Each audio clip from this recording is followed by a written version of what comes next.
mind is okay. She off your mind, Chai! Now wow, people wey suppose talk truth to power don't off mic. And if we talk, now 500,000 they go summer us, call them hate speech. But fear not, my ego don't come.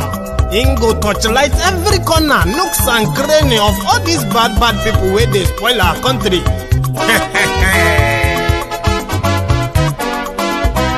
So my people make we laugh, oh, yo, yo.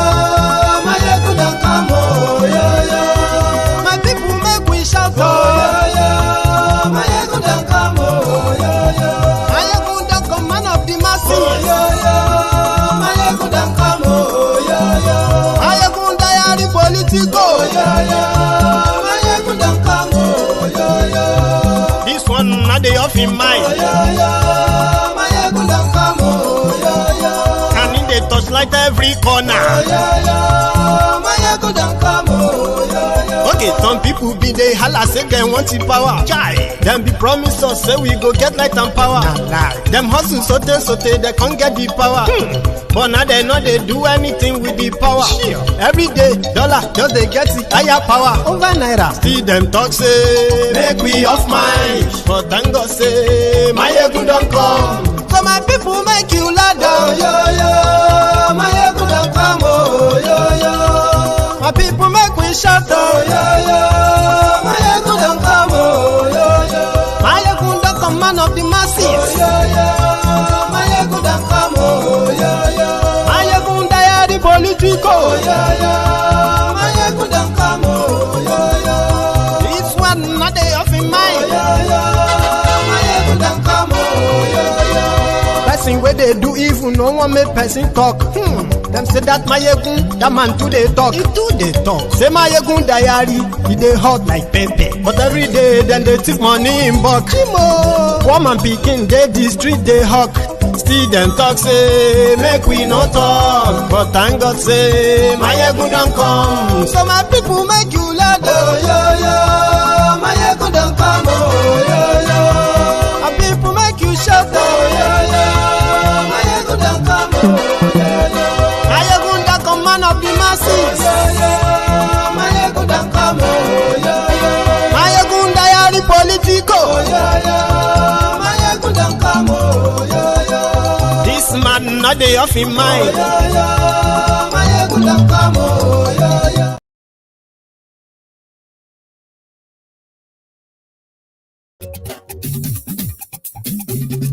Hello there. Ayegun la wa mo la mo do do do do.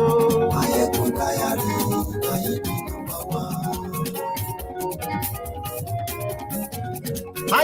Good morning to you, good afternoon to you, and good evening to you from wherever you are watching from. This is Mayegun Live. Ayegun diary, Ayegun number one. Lórí Facebook, lórí YouTube. Ayegun diary, Ayegun number one. Thank you so much for joining me again tonight from wherever you are watching from. You know, good morning to you, good afternoon to you, and good evening to you as usual. Please share this broadcast. Invite your friends. Invite your not so friendly friends. Tell them, Mayegun today. Mayegun diary, Ayegun number one. Mayegun diary politico. Mayegun diary, Ayegun number one. Godfatherism, kò sí lọ́rọ̀ Mayegun. Mayegun diary, Ayegun number one. Ẹ fara balẹ̀ sẹ́ o, kẹ́kọ̀rọ̀ lẹ́nu. Mayegun diary, Ayegun number one. Àní Mayegun làwa mọ̀ tó dòdòdò. Mayegun diary, Ayegun number one.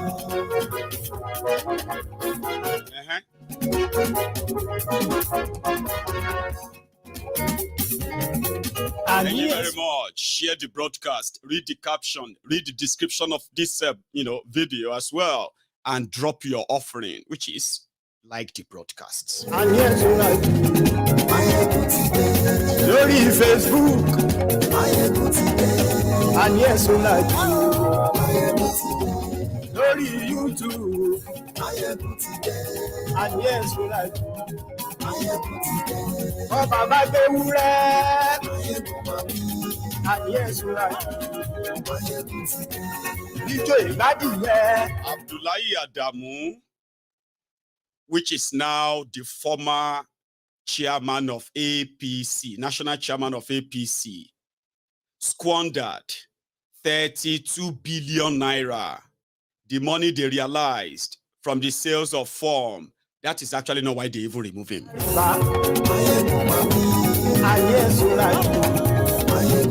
Including Omishori.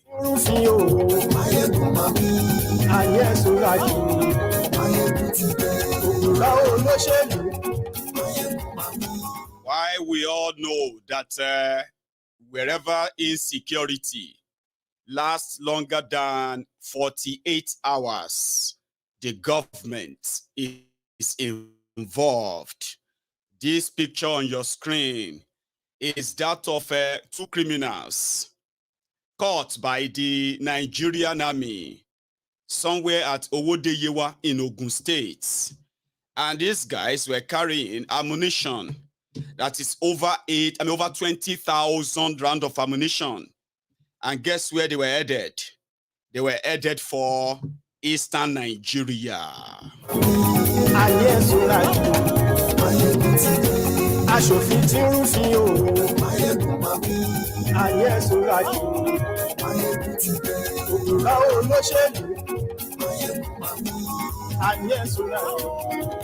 for clarity, one is Ghanaian, one is Nigerian. The driver is Nigerian, and his name is Lukman Sani. The owner of the ammunition who brought brought them into Nigeria is a Ghanaian. His name is, if I pronounce that right, by the way, Eric Seworvor. And these two people were caught with this ammunition on your screen, headed for Biafra land.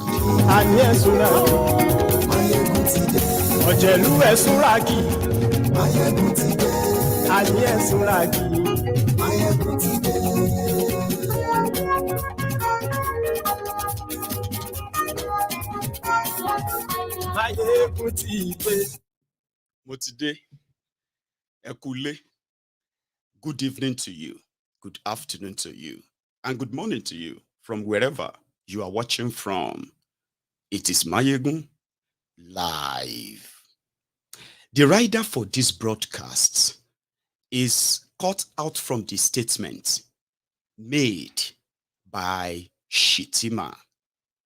Knowing the fact that Shettima has always been a suspect, an active suspect in the terrorism that enveloped the northern part of Nigeria. It started from that northeast,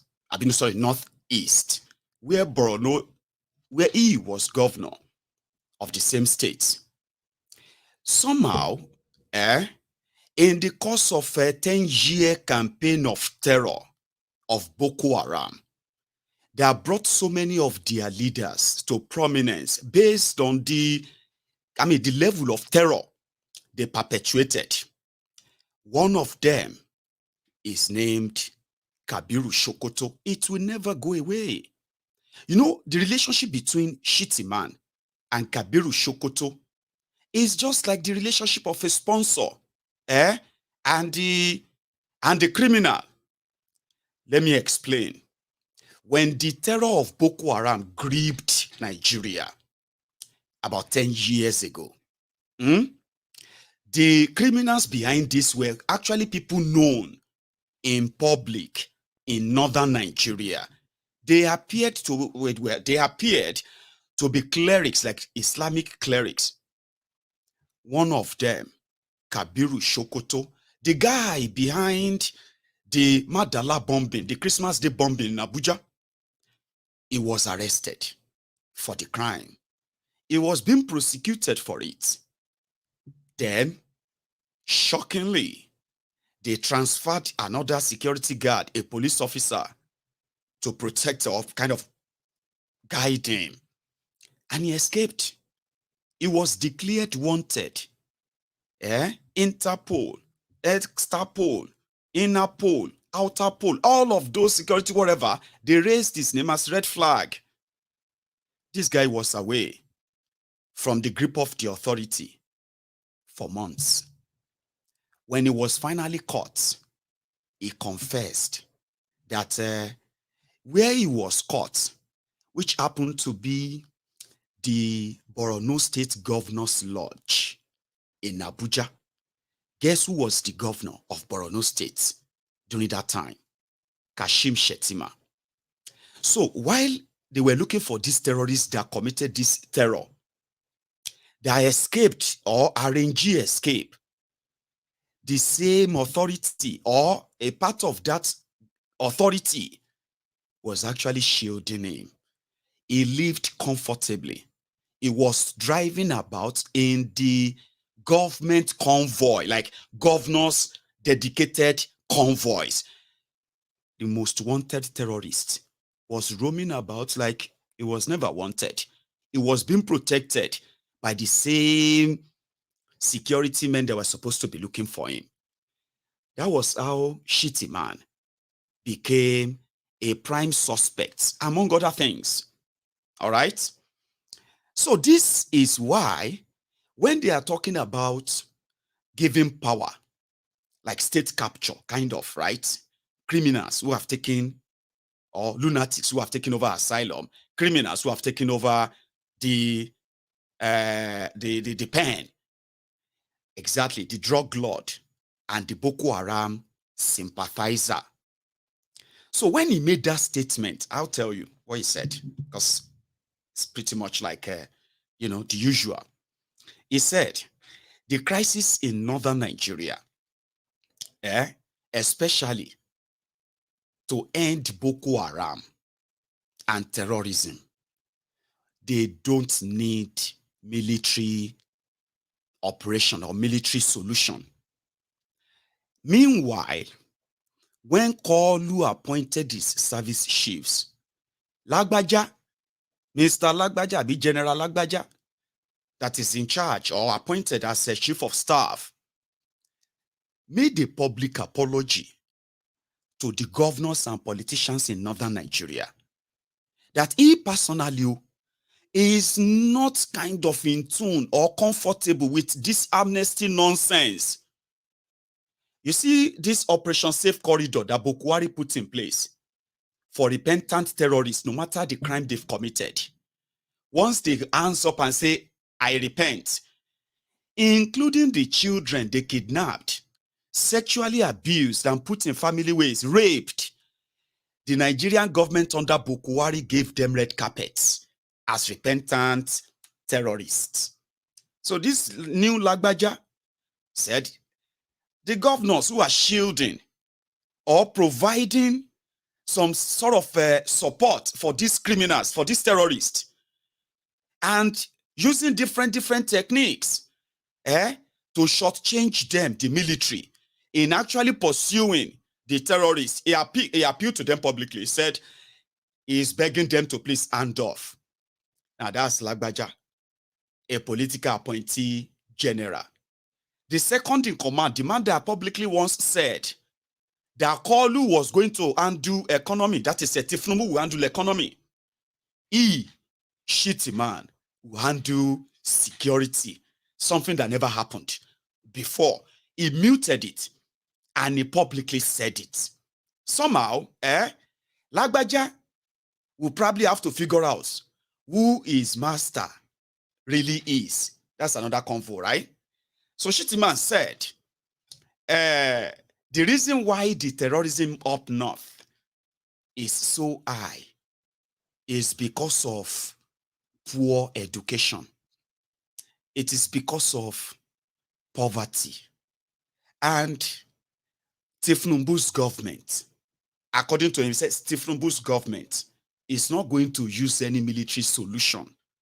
So what Tinubu's government would do is to invest in northern Nigeria, in education, in infrastructure, in poverty, fighting poverty, in his own words, so in quotes, the crisis we have in the north or in the northwest, further accentuated by poverty and social exclusion, is something the president is determined to frontally confront.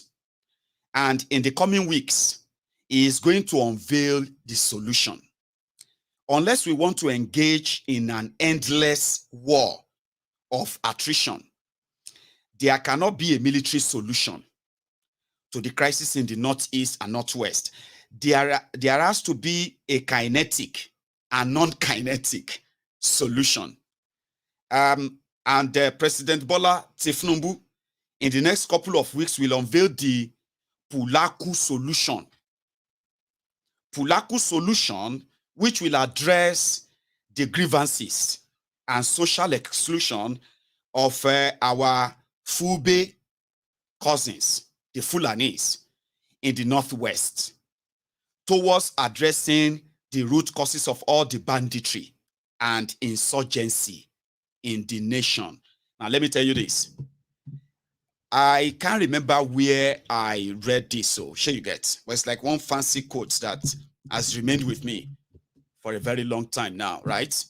And that is, it's about politics, okay? So politics is actively played by politicians.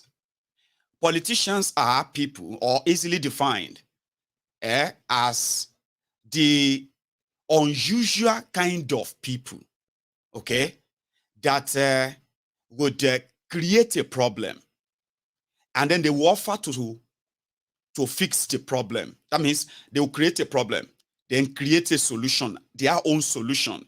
Now, in the process of implementing their solution to fix the problem they created, they will create more problems. So therefore, you are going to need more solutions. And that is why politicians are called dirty.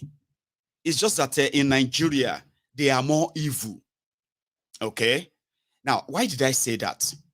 The terrorism that has enveloped the part of northern Nigeria is completely politically motivated, among other things.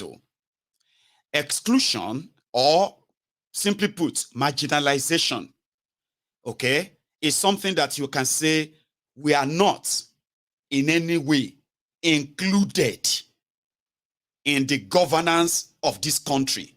We are not included in the provided benefits of being part of Nigeria.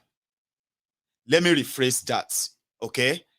When you talk about marginalization, especially when it comes to what Nigerians are battling today, poverty, terrorism, underdevelopment, joblessness, and this and that, blah, blah, whatever people are going through right now, you will honestly you will honestly agree with me that no part of Nigeria is spared. Okay? If you are talking about insecurity, if you are talking about poverty, if you are talking about infrastructural decay, every part of Nigeria is marginalized. Okay? But what hasn't really happened yet is that not every part of Nigeria that is marginalized today has picked up guns, arms, and started killing and kidnapping people because they are marginalized or excluded from the benefit of being Nigerians. Does that explain it better? Now, when politicians who have been part of that marginalization, exclusion, okay, who have had opportunities to actually impact the lives of their people, millions of them, but rather they have, destroyed every fabric of humanity that could have indeed sustained these people. Humanity in the sense that from the people, from the leaders themselves. Empathy, sympathy will make you feel like if I take this thing away from these people, millions of people will suffer it. And when poverty spreads, crimes increase. So if you are somebody who cares, you would have possibly not be so heartless towards them, Abi. So when you now see the criminals who have contributed to this marginalization from the northern Nigeria to southern Nigeria. From all these 6 geopolitical zones, there is nowhere spared of all the abnormalities, absurdities that is bedeviling Nigeria today. Nowhere is spared. So, when politicians now come out to say, we need to kind of pay attention more to these people who have resorted into what they called banditry, insurgency, which is, to be simply put, to terrorism. So imagine, for example, all of the all Yorubas from every part of Yoruba land, who has been facing the hardship, the abject neglect, decay that they have been living with for decades, if they have to express their rage by picking up guns, and move down east and start kidnapping and killing people there. And the Biafrans, who have been so marginalized, like documented, like everyone else, by the way, now pick up arms and move down north, and they start killing and kidnapping people there. And also the northerners, who have also kind of faced so much marginalization and poverty, they move down the middle belt and they start killing and kidnapping people. Then those who are in the middle belt move down southwest Yoruba land because they are also marginalized and they start killing. So what kind of country would you have that time? Banana Republic, Abi? That's exactly what you already have in Nigeria, a banana republic. So, Shettima, in 8 years of APC, Egbekegbe, Boko Haram did not build one single school dedicated to catering and educating the out-of-school children in any part of northern Nigeria. Not one single school. No. Boko Haram did not create any single recreational training center in 8 years that in any part of northern Nigeria to kind of engage this youth. No. Are you following? In their 8 years of a bloody terrorist infested regime, more than 8 million Nigerians ended up in refugee camps. And guess what? More than 6 million of them are from northern part of Nigeria, middle belt. It will shock you. There are also refugees in south part of Nigeria. No joke. So under them, there was no single housing unit built by Boko Haram's government. Good enough. Zulum, that one was able to build different units of housing and all that. That he actually relocated those who were victims of Boko Haram.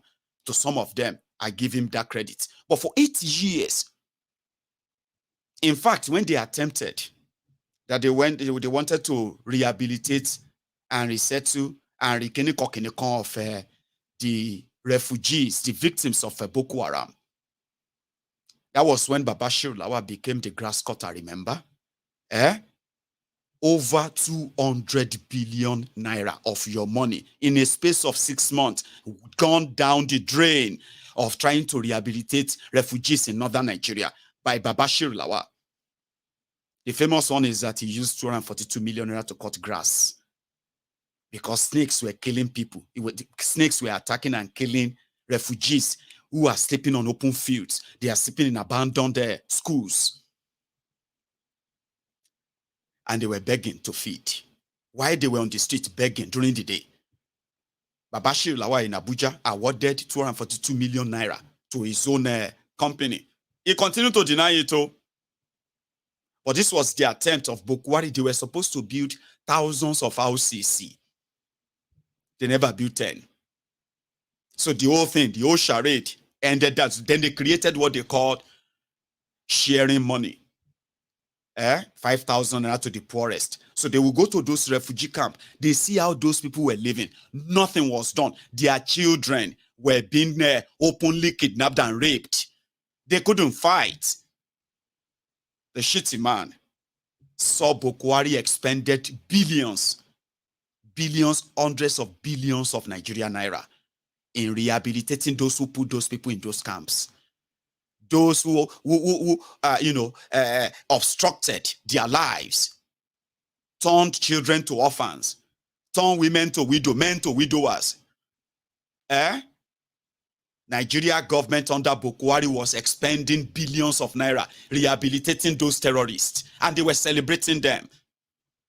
They were celebrating the return, and in fact, they bragged that the success of their rehabilitation has seen over 152,000 repentant terrorists. Ladies and gentlemen, 152,000 repentant terrorists. But yet, terrorism never subsided in Nigeria. Never stopped. Continued to escalate. So this guy came and he said, the reason why the insecurity is escalating is because Nigeria has done nothing to help those poor people. Can't he just say that APC did nothing? Rather, they used them. And it is the turn of shitty man. They will use them. Operation Pulaku. Operation Pelaku. Operation where they are going to now select some of the terrorists, legitimately give them guns. Okay? And they will say they are providing security. And they will be doing the exact thing that these terrorists are doing. All they have to do is to say they suspected that this community is a terrorist community and they will invade there. This time around, nobody is going to come in and fight them. And nobody is going to challenge them because they have the insignia of the federal government of Nigeria. In Plateau State, they put something together. They call it a Rainbow Security. Okay? Rainbow Security Team. So that rainbow is like vigilantes, community people, retired military personnel or security personnel who came together to form a kind of a rainbow vigilante group. Okay? So the moment they formed that under Boko Haram, they became so much target. You know what happened? Every time they go out to go and confront those terrorists, those Fulani terrorists, the moment they go back, you see all the communities that contributed to that rainbow, whatever, their details, their information are already there with the terrorists. Those communities, they will come back and then invade. You know what I mean? And in the last 2 months, they have killed over 500 people in that same Plateau State. Reprisal like that. So when you have somebody like a shitty man, who is probably going to be sitting and laughing at the rest of you when, you know, I don't know how this is going to play out. I just thought you should know. Whatever it is, they would not, there's going to be a coalition. I mean, what's coalition cause? Is that coalition or whatever? They're going to clash. Okay? And shitty man who believes that he is representing, you know what I mean, the interest of the jihadists, as some of you have already suspected. Like he said, in the coming weeks, we'll see how that plays out, right? Now, going to the next one, you see, I have told you many times, and I continue to believe my theory, okay? You see, one thing about Nigeria is this. If you have been around for a very long time, Nigeria politics or Nigeria system, or should I say establishment, all right? It is full of shit. And it is all color of shit, kind of. And what do I mean by that? They are the kind of people that always use the same kind of pattern in everything. But most of the time, because Nigerians have this sickness, it is Stockholm syndrome. Only few people have been able to kind of surmount that, unfortunately. Because when you look at how those who have been in charge of Nigeria in the last 10 years, how they have operated, it won't be hard for you. Or should I say, it won't be hard for you to tell, all right, wherever their actions or whatever, when things are happening, to tell where they are coming from and where this is headed. Somehow, I'll give you an example. Normally, some of you will love, or should I say, some of you will kind of be easily deceived with their different jerseys, okay? And you say, this one is Arsenal, this one is Barcelona. They are just playing football, right? Ah, okay, we know this, we know, you know what I mean? Oh, this one is APC, this one is PDP, and the other one is Labour Party, or NNPP, or any other one you know, right? And then you look at them and you're like, they're almost the same thing, you know? Like, or should I say, no, not the same thing per se. Like, you kind of feel like, you know, if somebody who is a Nigerian politician, right? Historically, it's been everywhere. And then probably was in PDP. Then he turned around and he changed to APC, okay?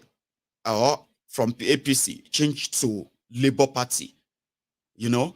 So there are people who can easily just say, well, they are different kind of people, and you can give it to them and say, it's no longer there, it's now here, and vice versa like that, eh? But for somebody like me, no, I don't see them that way. I see them for who they are.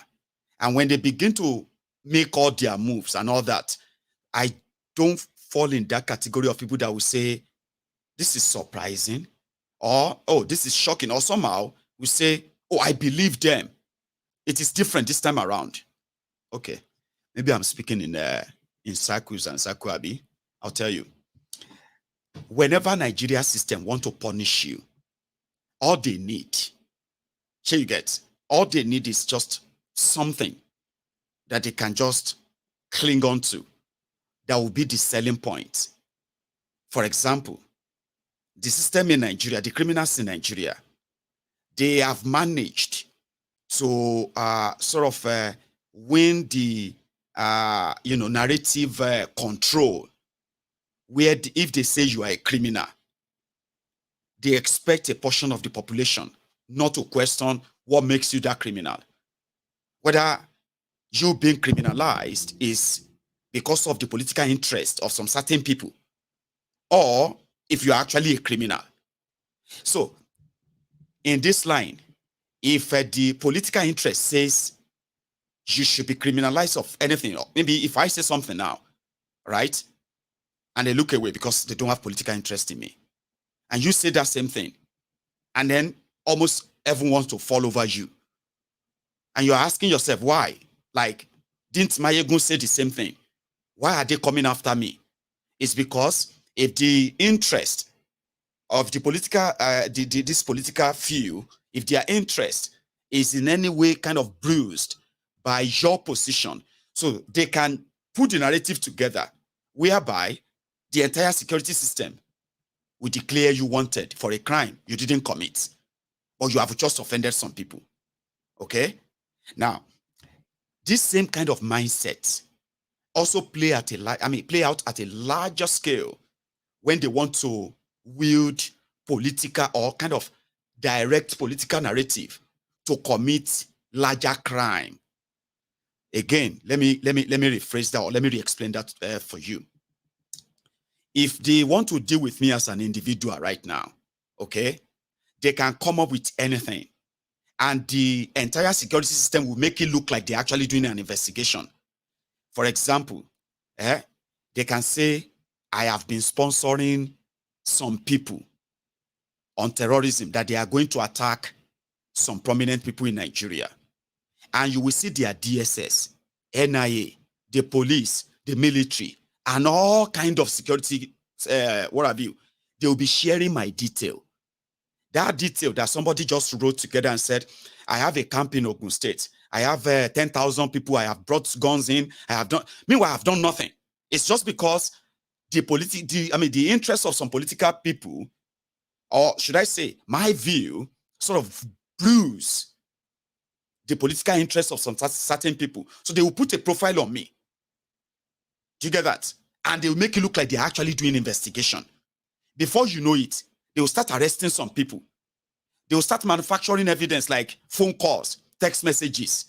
You know what I mean? Things that will make the narrative look like, wow, I didn't know that Mayegun get that kind of thing. Oh. Then before you know it, right, it will look like, oh, it is real. That's individual.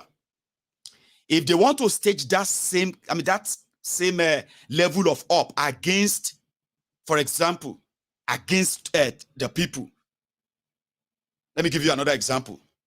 When the young people came together and they outlined their demand to fight against police brutality and assault, their demand and their reason for their protest was well laid out, very clear. But when the establishment tried to break them, bribe them, and it didn't work, what did they do? They started putting profiles together about them. They started talking about interest group who are funding them. They started talking about some political who are sending more. You know what I mean? They started making, and before you know it, Central Bank of Nigeria froze their accounts. They started going after individuals, companies who are offering support to the protesters, NSAS. That's how the establishment work. And before you know it, the military were called. And killing them around that time, they said if they didn't kill them, or kill them at Lekki, or kill them all over Nigeria at that time, that there are some people who wanted to put Nigeria into civil war. And they put a fake profile together to want to prove that and direct that narrative. You remember? That is how states, that's how these criminals, for their political interest, can also use this same mindset to set the entire system against their own people. It is also very similar to when, for example, you have seen the terrorists all over the place. We know that those who are shielding them, protecting them, are those who are also saying they are going after them, no doubt.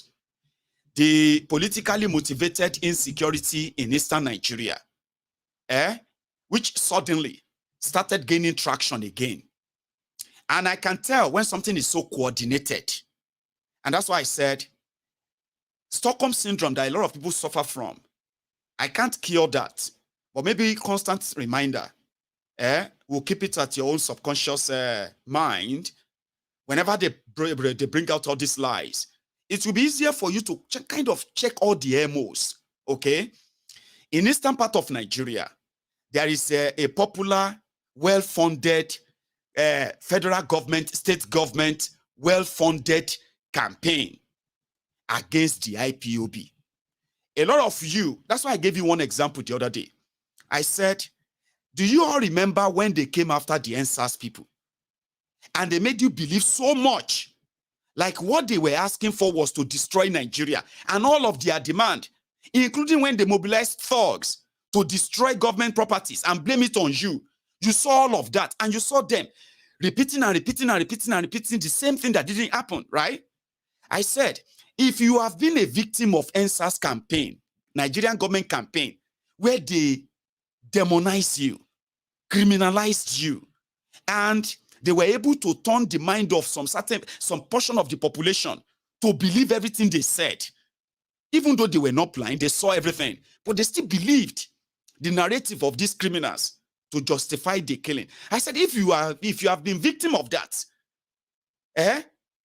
genuinely, you should not, by any means, entertain or give life to most of these propagandas against IPOB. Politically sponsored, politically motivated insecurity in eastern Nigeria. The media and they want you to believe that eastern Nigeria is unlivable. That's deliberate. But who do you hold responsible for the security of life and properties other than the government? Now, the government who has, turned around and used the same instrument of states to commit terrorism in eastern Nigeria, and they are putting up different stage of drama and all what have you to make it look so real. And I know I may not be able to convince you. I'm not here to convince you. I'm just here to kind of ask you to see through the MO. Sure you get? So I said, if insecurity or crisis should last longer than 48 hours in any part of Nigeria, then it shouldn't be difficult for you to know that the government is behind it. Now, if the same insecurity lasts for years, of course, they must have been making a kill from it. But the campaign against Eastern Nigeria is on a different level. What they want to achieve or prove, I don't know. But here is something. The amount of weapons that are flooding into Nigeria by smugglers, you can say, can best be imagined. Okay? However, how these weapons are finding their ways into the hands of different terrorist groups across Nigeria shouldn't also be a surprise. I have seen where the military officials, soldiers, police, and the rest of them have been involved in this same gun running, right? But when they say, when you leave the people who are responsible for your security, let me give you one example. About 6 or so years ago, we had the campaign for Scottish independence.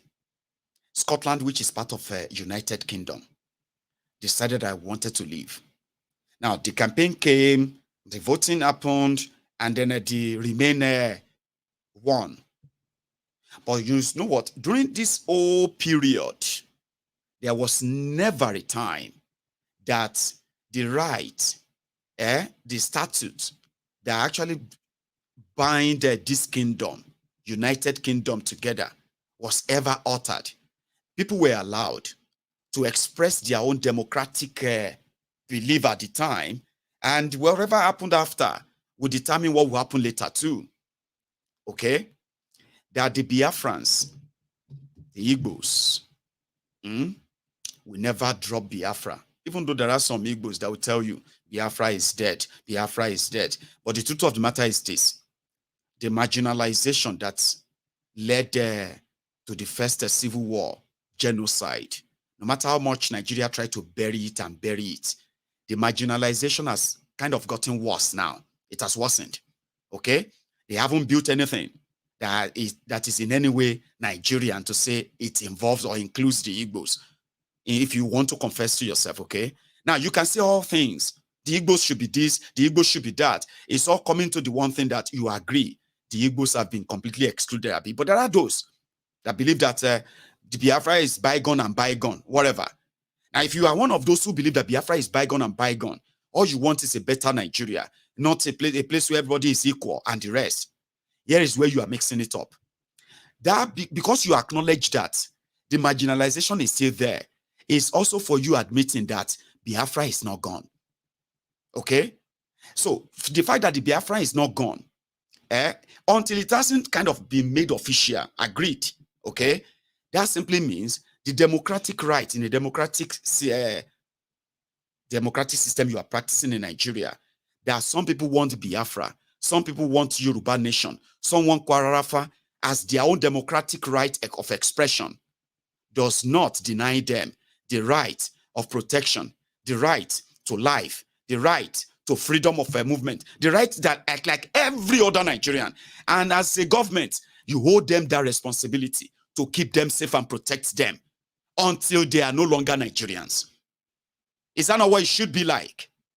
But in this case, the effort of the rulers of Nigeria is to continue to kind of prove to the rest of Nigeria that until the Igbos kneel down, hands up, and accept wherever box they want to put them, okay, and stay there like everyone else, they will show to the rest of Nigeria that Igbo land is not safe. But it's just campaign, okay? Those who are smuggling these weapons to Igbo land, they are those who are coming from the other part of Nigeria, like this. Mr. What do you call him? Mr. Lukman Sani. Abi Mr. Isaac, the Ghanaian, Malians. Because, you know, as these guys were apprehended on what they call the tip-off, maybe they didn't pay the normal bribes, okay? The Niger Republic National Guard, they call them. They say Niger Republic National Guard Patrol. They also arrested, they arrested 2 individuals. I can't bring their picture here. I didn't put that up, right? They arrested 2 individuals, okay? And they were arrested them with 9 AK-47 guns. Somewhere around there, they were smuggling them into Nigeria to go and see the swap. So what I'm saying here is this. If those who are hell-bent in trying to prove a point that doesn't really exist, I want to show you this.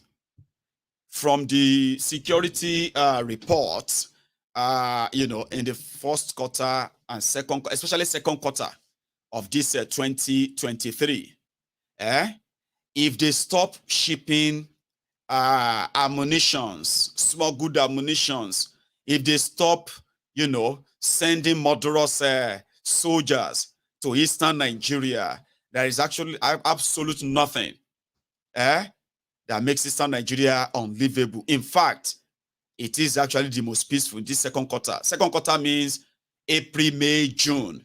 Eastern part of Nigeria is the safest part of Nigeria right now.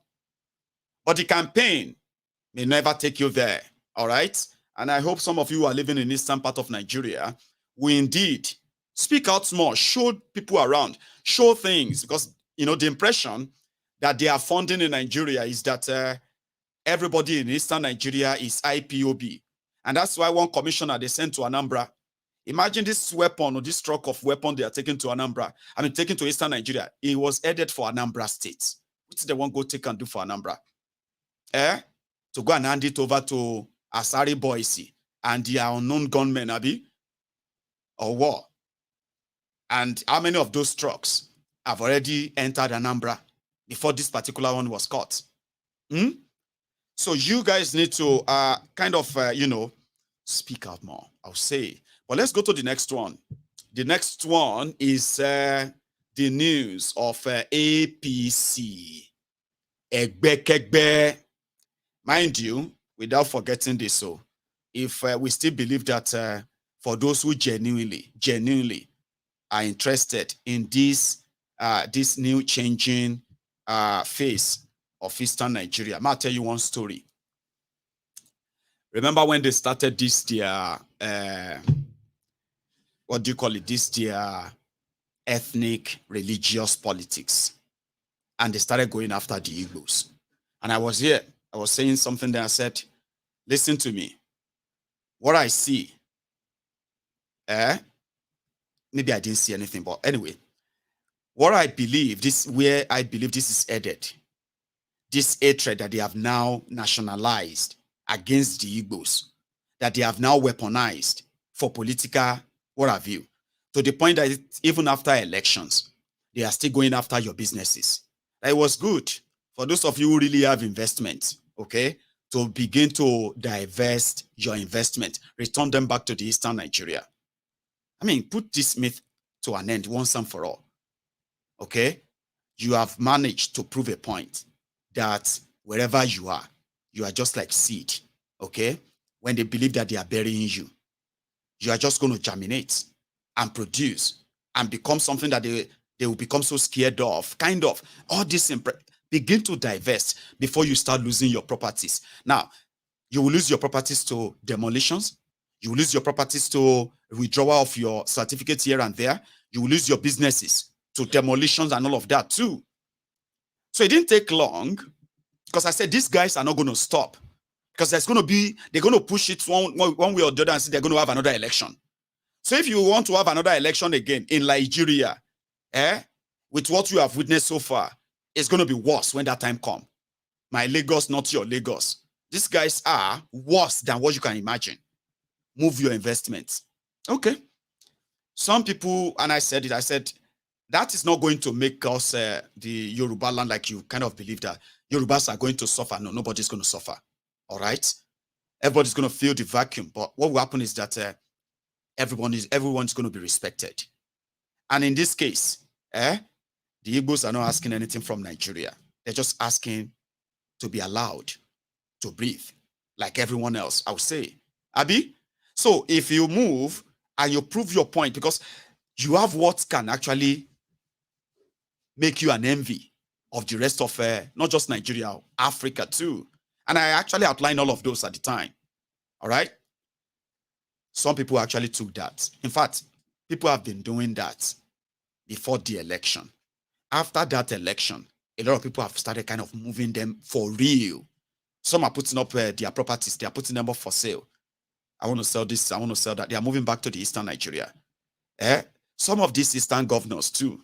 Well, Abia, for example, they are already offering land for those who want to come back. The other states like that, you have seen people from other parts of Eastern Nigeria who are now pulling together resources. They want to build a channel. Channel from that same River Niger, okay, to Onitsha, to the heartland of Delta, straight into the Atlantic Ocean, so that they can begin to actually take whatever goods they want in Nigeria through their own seaport and a channel that march straight into their territory, eastern part of Nigeria. They are developing that already. I have seen it. So I was on Twitter a few days ago, or yesterday precisely, and somebody was like, in case if people don't know, what this APC, Egbekegbe Anti-Tinubu's xenophobic jihadist Yoruba, Egbekegbe, what they did in that election is already affecting the, what do they call them? The property market right now. Right? Some people who have clients who are mostly Igbos. Sure you get, or who have Igbo clients who pay well. They came online, they said some of these people are now who have shown interest in some properties that they had to sell, that they are now saying, no, I'm not interested. Like many Easterners. You know, one thing, it's not just Easterners now. You know that outside, once you cross that, what do you call it? Anybody from that, everyone from the Ore, Ondo State part, upward to this lunatics, APC, Egbekegbe, the Lagos Abobakus, all of you from that Ore, upward, you are considered as Igbos, whether you are from Edo, whether you are from Delta, even if you are from Akwa Ibom, you are from Bayelsa, Port Harcourt, it doesn't matter. To this, relics, these cretins, you are all Igbos. And so many people got the message. So they said the property market in Lagos right now, for those who are there, they said that a lot of, I'm not saying all of them, Igbos will still probably buy it anyway. But if you are in that market, you probably can tell us.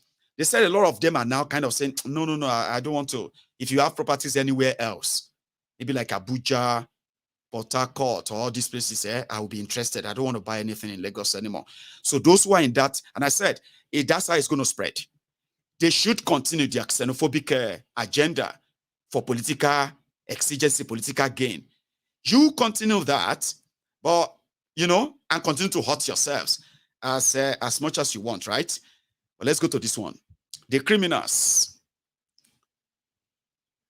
Some are saying that the property market has crashed. Maybe not yet. But if you are in that market, if you want to be honest, you can tell your big clients, the big paying clients who pay commission very well when you help them find properties or anything they ask you to. A lot of them are now saying, don't look for anything for me around the Southwest. I would like somewhere between, you know what I mean? They are already looking at that, and they are not just Igbo, so they are people from eastern part of Nigeria, and those who are also from the Niger Deltas, they would love to be called. They are already considering. And like I said, maybe not all of them.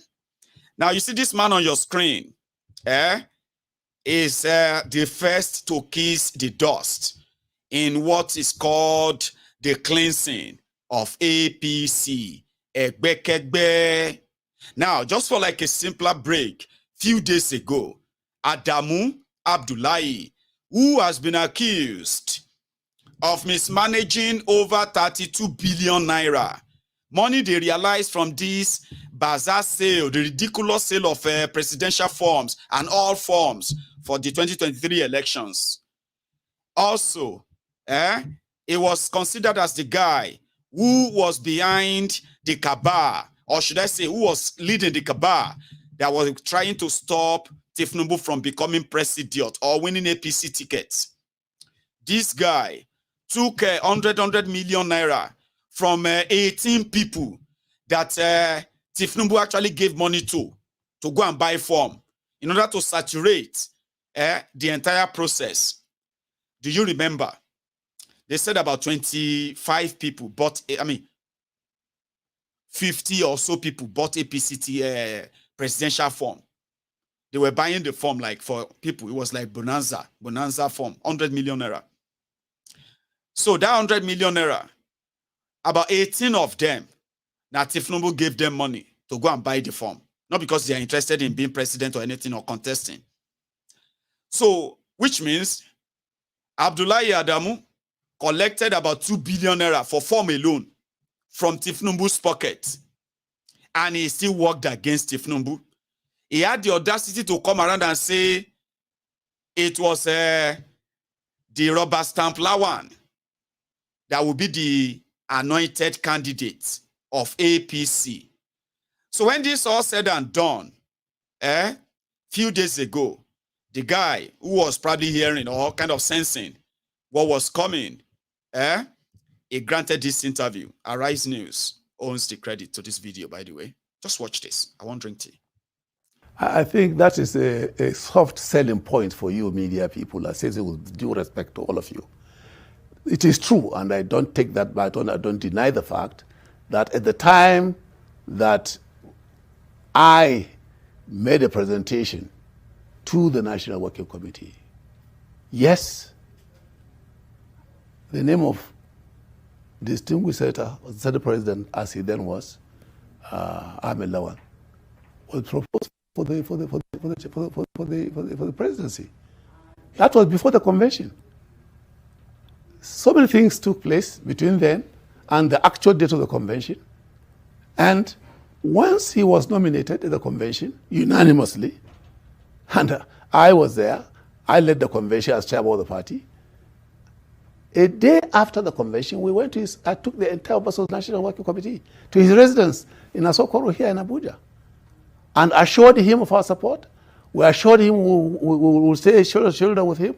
We'll do everything that we can to ensure that this mandate that the party has given him, is sold properly, effectively, to the general public of the Nigerian populace and the Nigerian electorate. We did so when we started the campaigns. We went all around with him. We faced the election.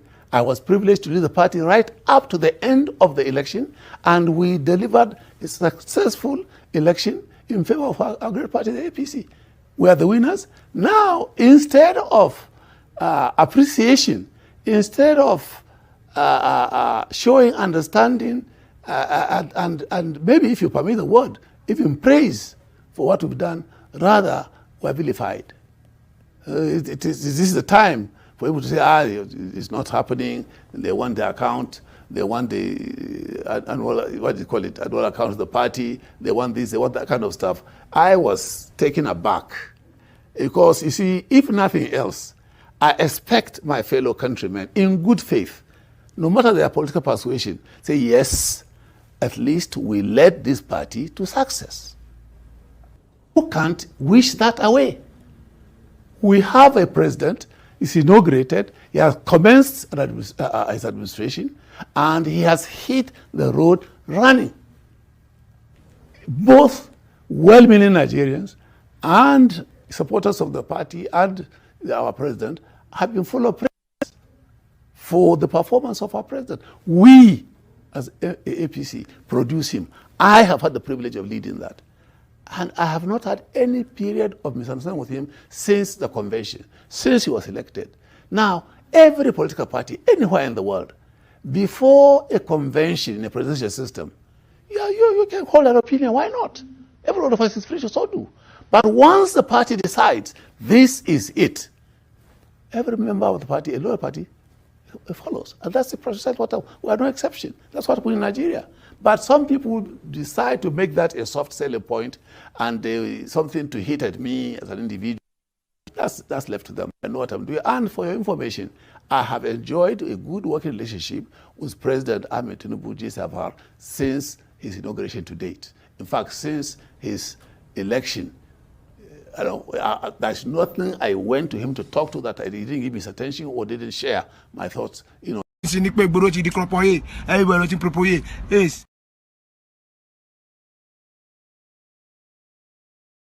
Story.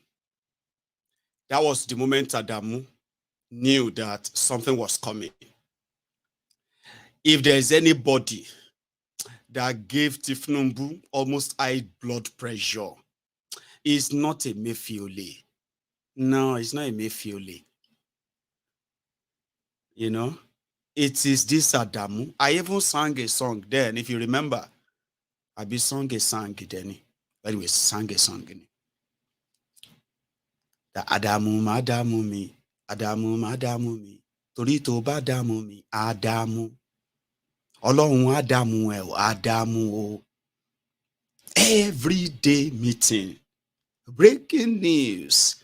Tinubu may be disqualified. In fact, the Boko Haram's anointed candidate will be announced by Friday. Boko Haram has the party leadership have chosen another anointed candidate. Every time it got to a stage, Tinubu was shouting, Buhari, Buhari, say it again, Buhari, Buhari. Remember that time? It was this Adamu. From information we were told, or information we gathered that time, Lawan was only interested in contesting to become a senator again. And they started looking for somebody. You know, they have been doing a lot.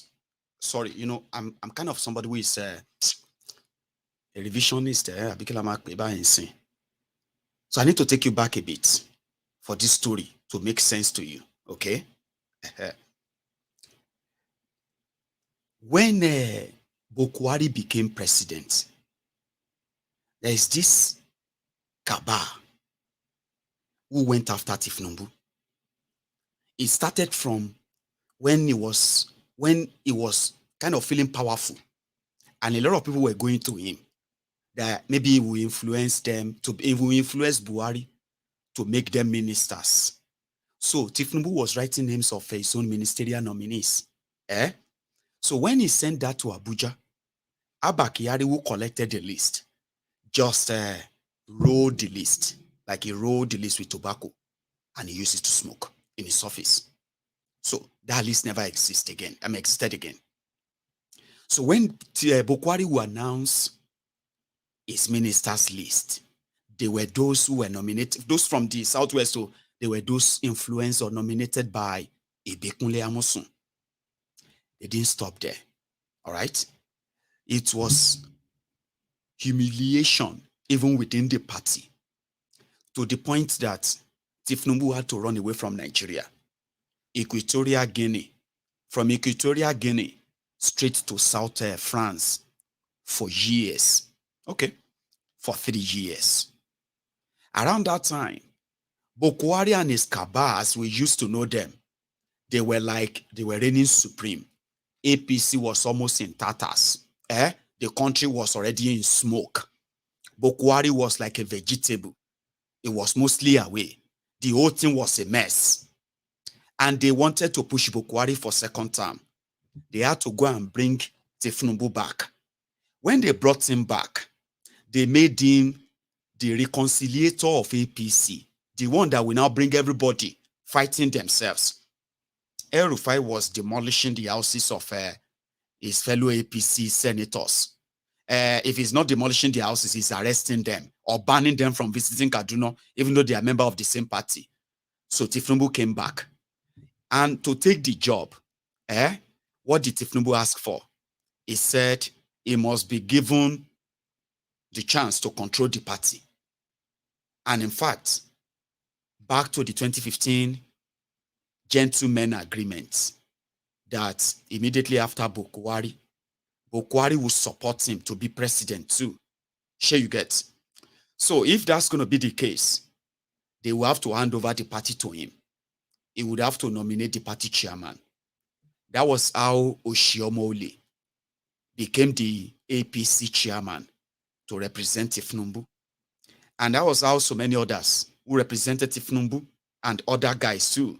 So to win that, to rig that election, and make Tinubu be like he's in control. So immediately after the 2019 election, the northern cabal of Boko Haram, they resurfaced again.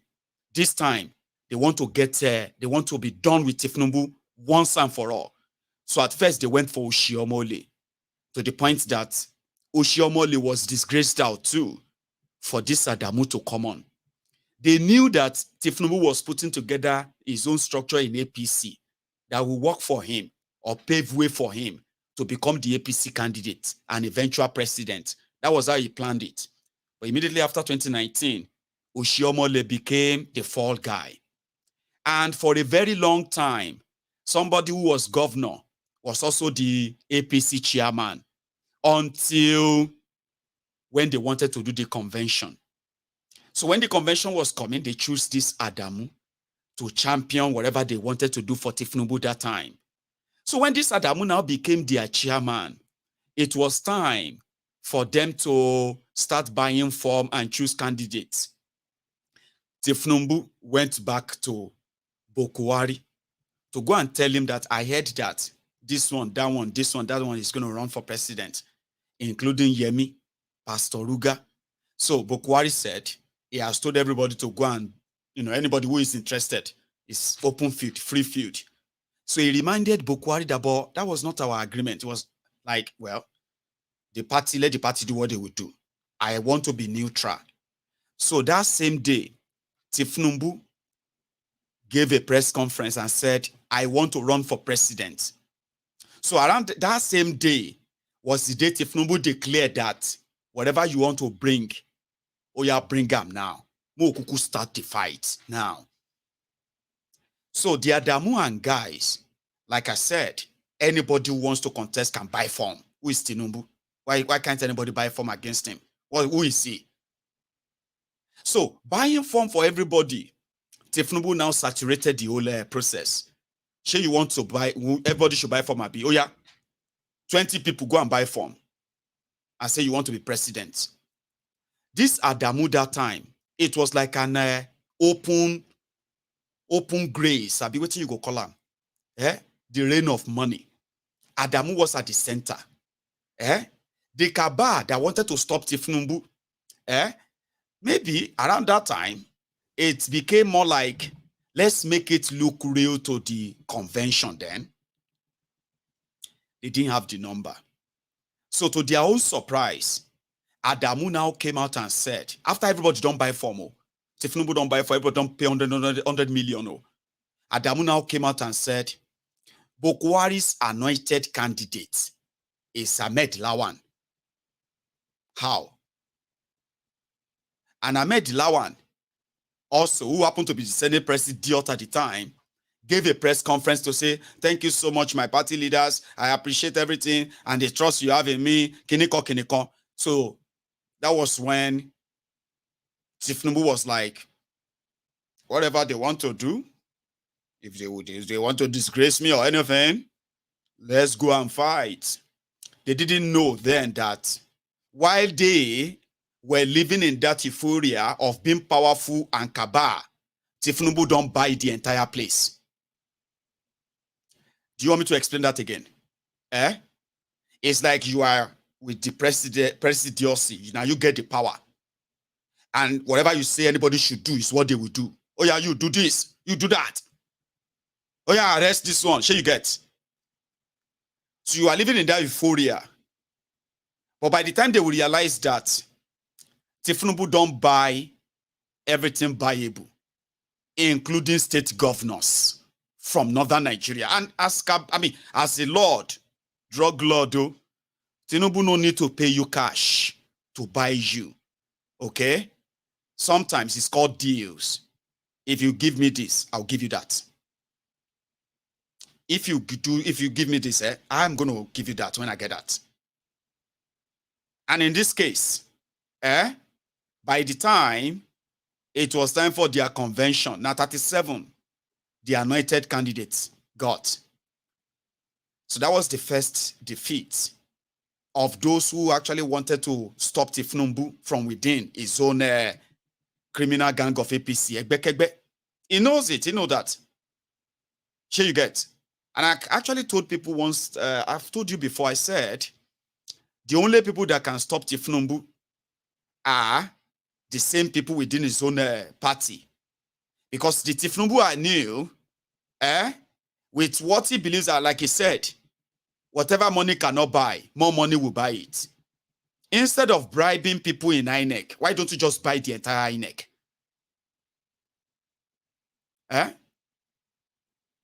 So instead of bribing people in the media, why don't you just buy the media owners?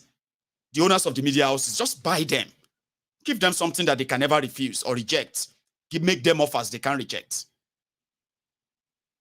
Here you get. So by the time they started, what do you call it? Their convention or congress or whatever, primaries, it was too late. Then they turned it into, okay, you know what? Then we'll use the institutions. Central bank, we'll use central bank. We'll use this one, we'll use that one. Only for them to discover that Tinubu has already even bought the DSS. Did you not see the drama? DSS was working for Boko Haram. Emefiele is working for Boko Haram. They are working for the same government, from the same president. Then DSS started looking, they declared Emefiele wanted inside the same government. Because Tinubu knew what they wanted to use Emefiele for. So he decided, instead of him to try to bribe Emefiele to change his mind, why don't I just use the DSS to arrest him? So that these people, even around Boko Haram that doesn't know anything, I can shock them. How? But Tinubu's plan at the time was that once they arrest Emefiele, you know, the Boko Haram will feel embarrassed. I said, why will you release him? But before they release Emefiele, they would have shown him in handcuffs. They would have flashed his pictures all over the place. Then 2 days later, they will say, he's been released. That's the only thing Tinubu wanted to achieve. Or a possibility of Emefiele resigning and say, okay, I have resigned for corruption. But Emefiele heard the hint. He stayed abroad. So Tinubu doesn't have to bribe people to do what he actually buys institutions. That's what he does. And he doesn't pay cash. He doesn't like have to pay you cash. I pay cash to buy them. No. He will make you the offers that you will not be able to reject. Ask Wike. Wike that once said, in fact, I remember that now. Sorry, this is just a little digression now. A little digression from this APC nonsense. So, Wike once said this. For you to remove this APC from power, see, my mother told me, when a madman flocks you, don't run. If you run, the madman will pursue you. If you flog you, take stick, but flog the madman. That time the madman will, this is very painful.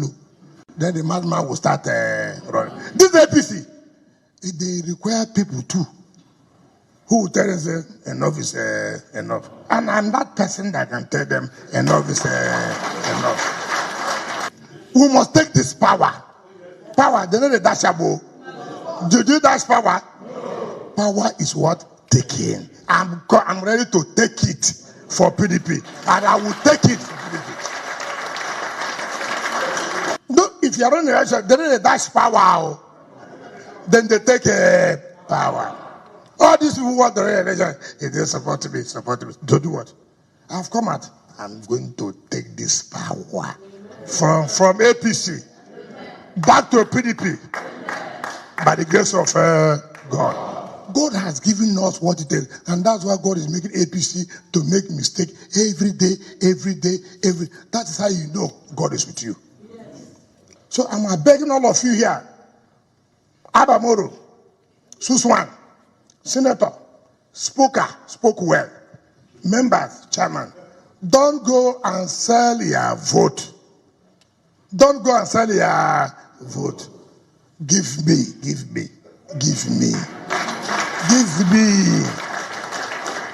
Because I'm the only one that can have the capacity.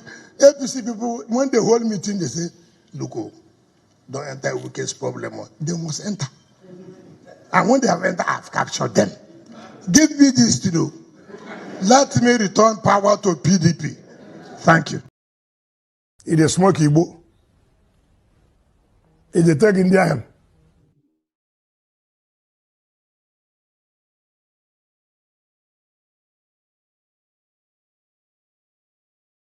All of that.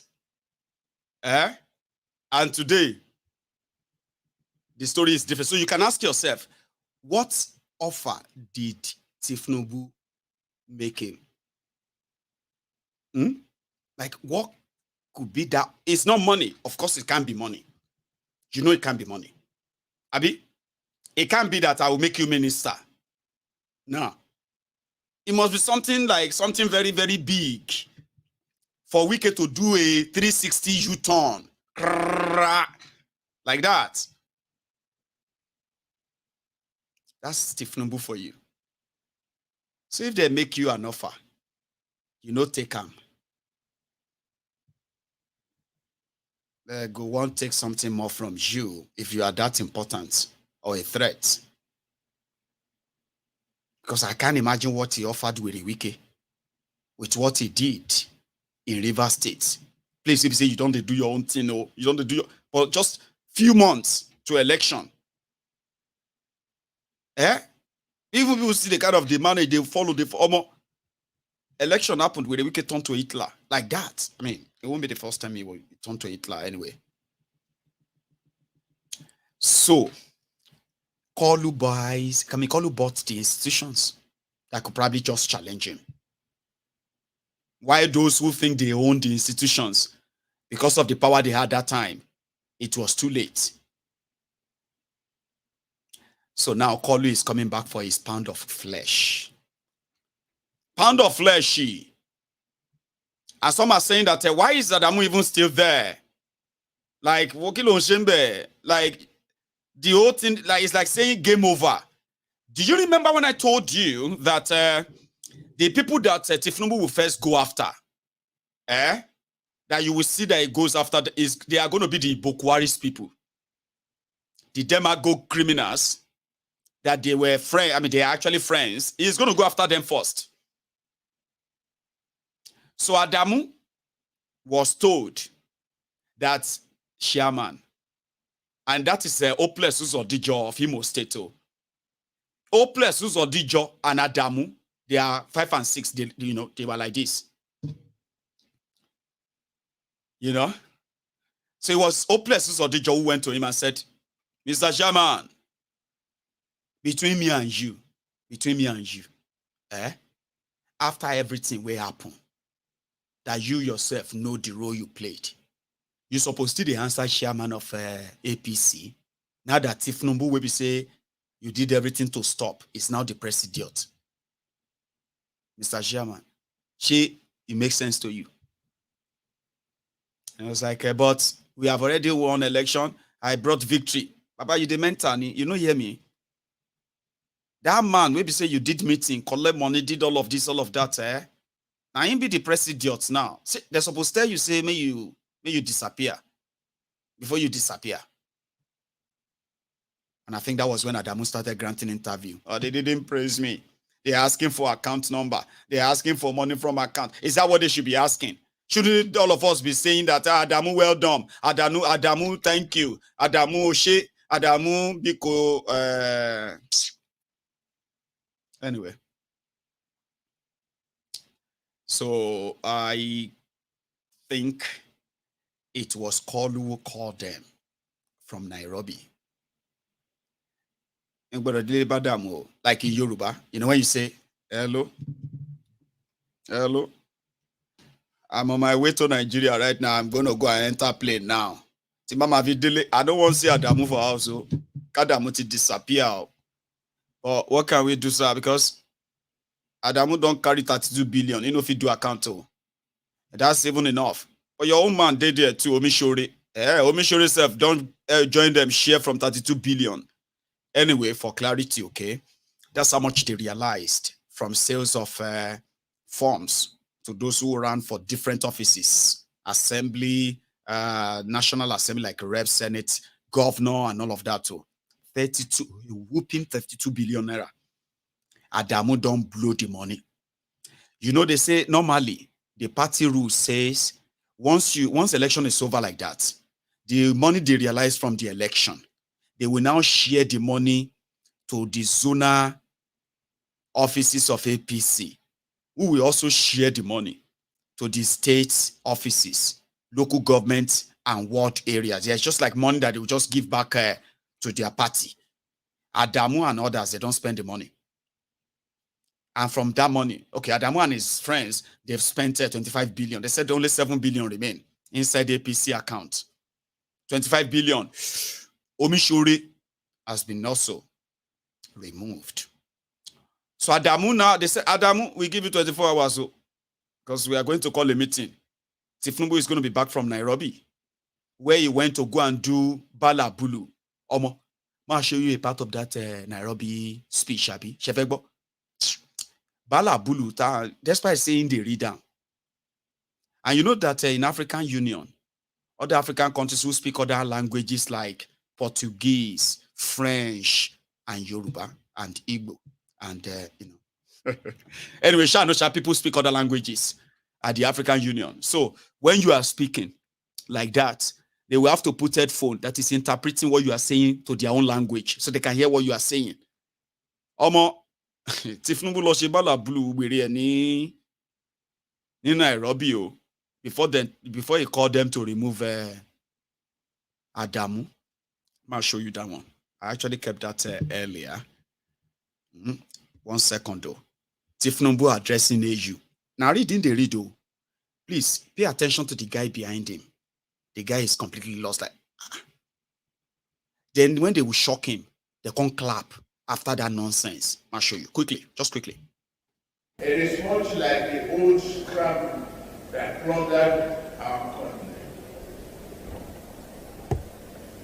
But here and now, let it be said to whoever the new scramblers might be, our continent may be old, but our spirit is new.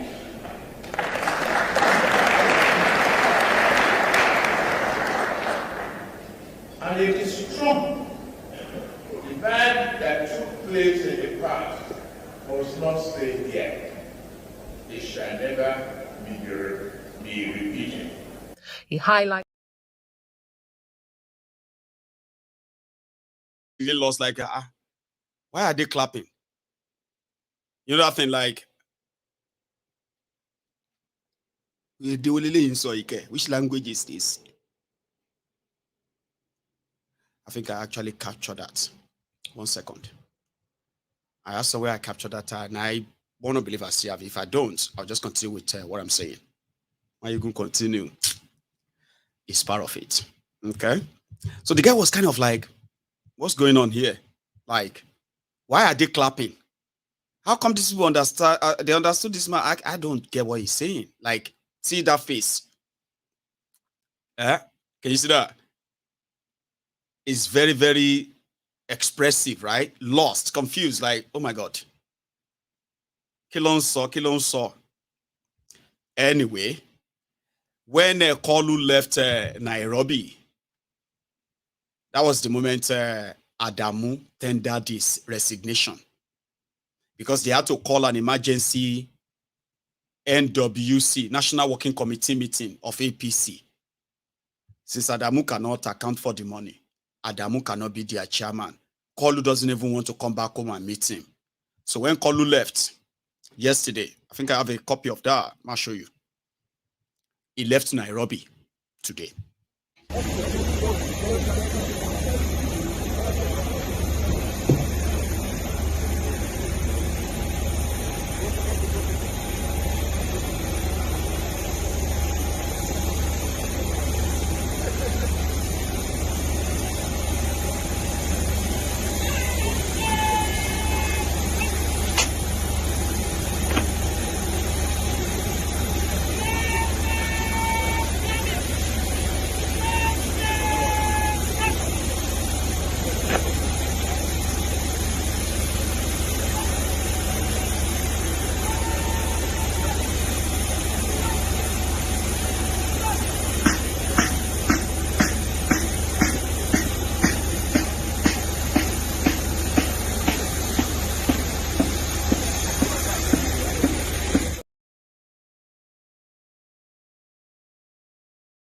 So that's him.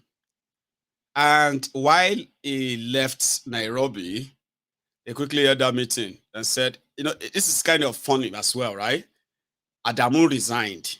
Omishore didn't see anything. Then this APC guy met, and they now said they have suspended Adamu. I don't understand. He's resigned. The guy already bailed. He already run away. Kind of, right? I'll show you their meeting. A brief one.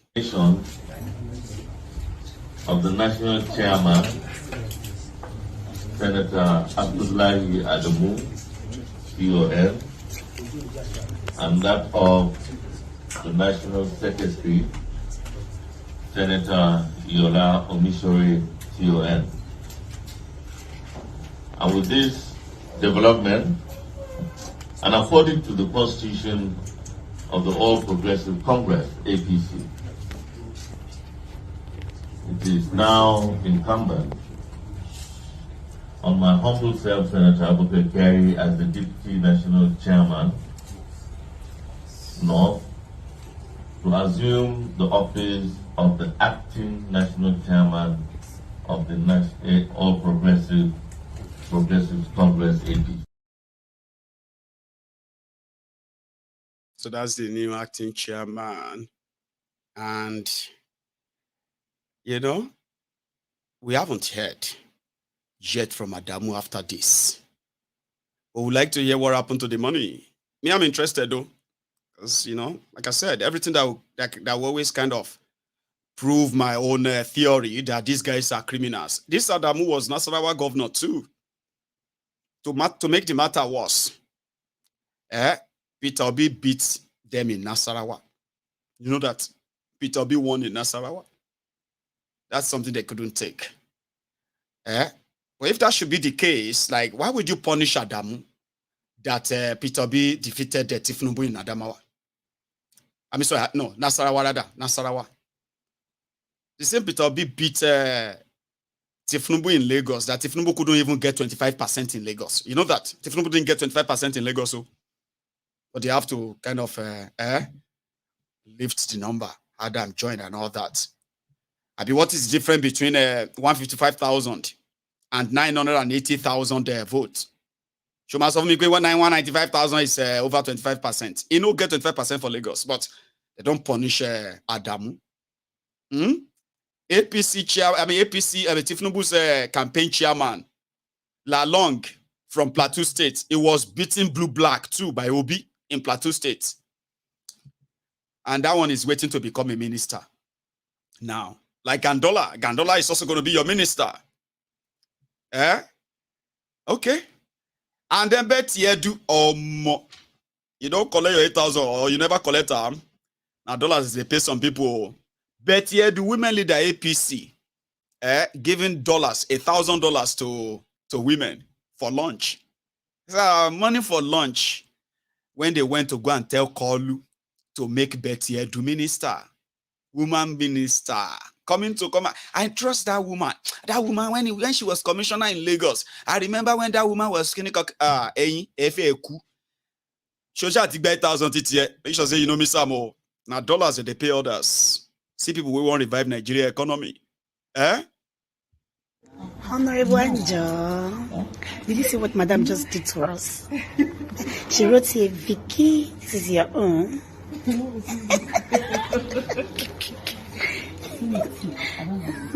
She just said Vicky, and I opened the envelope.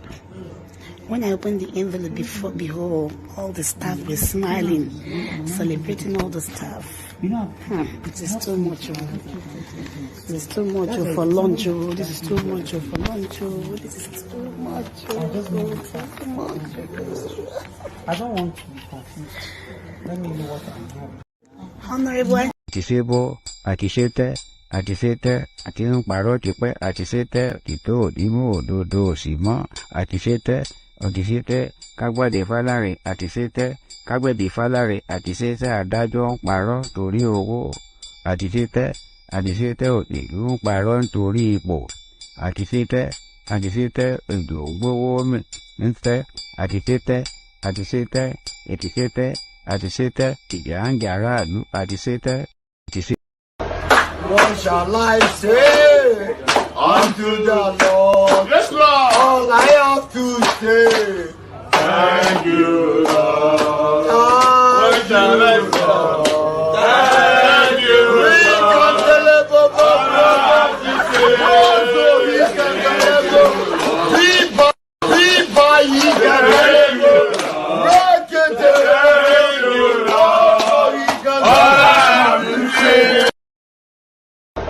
what shall I say?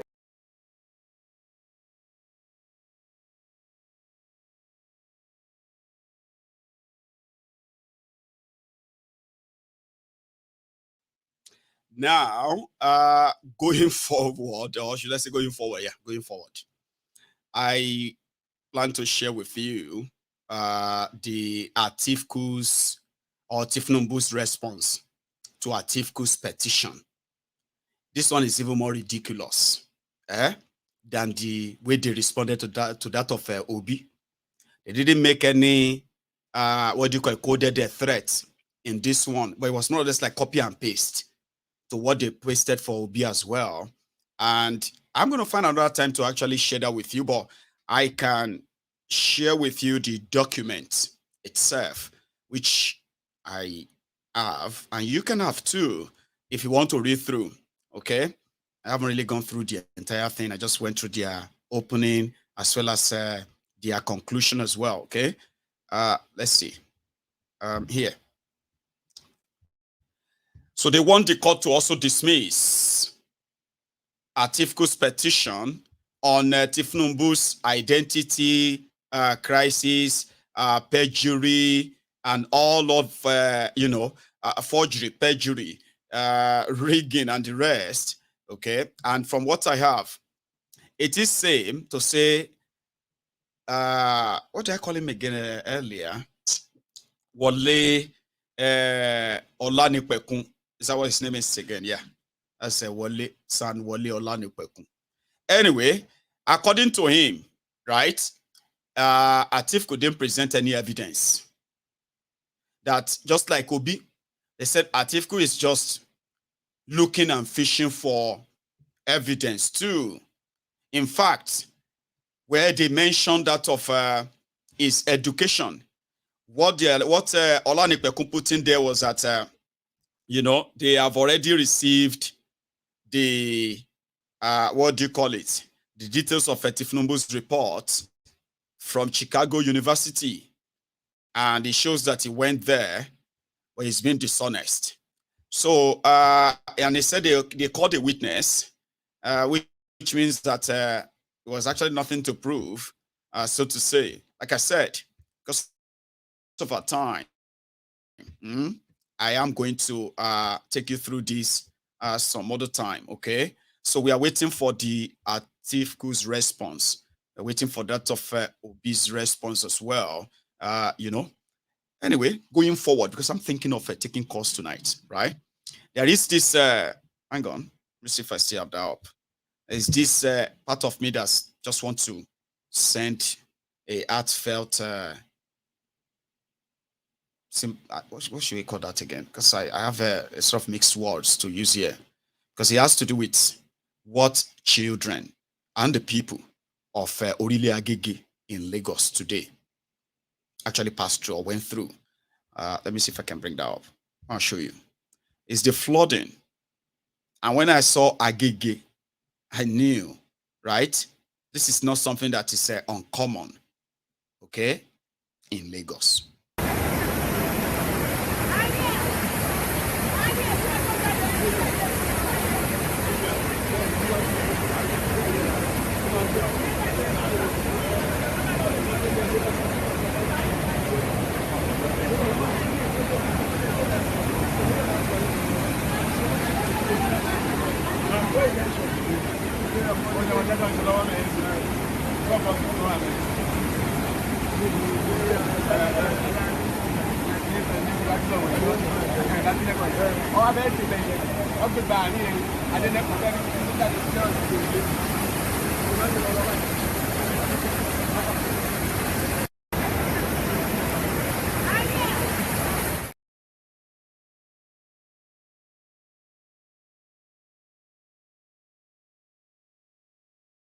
terrain, you can tell what their road will be like or has been like before even the flood and all that. And I hope that the real help gets to them. I don't want to lament on it. I just thought that if that will bring more attention to the area for them, somehow it will be a good thing, won't it? So I have this part where I was going to share some screenshot with you based on the Lagos Abobakus, who are now feeling like they've made the grave mistake of their lives for trusting these rogues. But like I said, we're just going to push that to some other time too, so that I can take calls and have a chat with everyone tonight. So thank you very much for being here. So far, so good.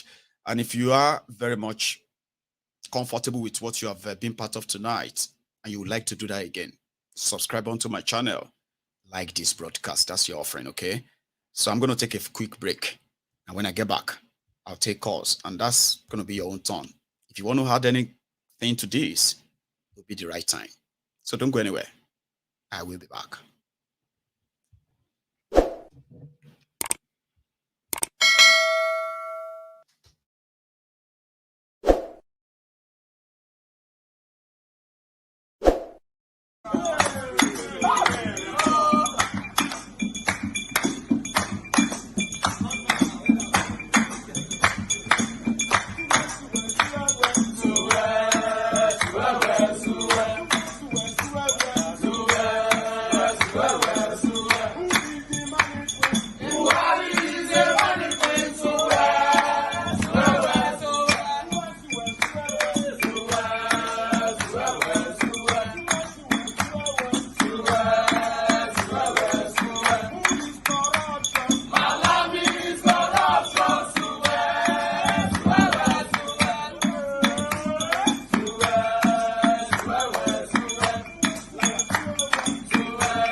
Sir, good evening, sir. Good evening to you, brother. How are you? Yeah, I'm fine. I'm fine. I'm happy to call this night, and it's come in through.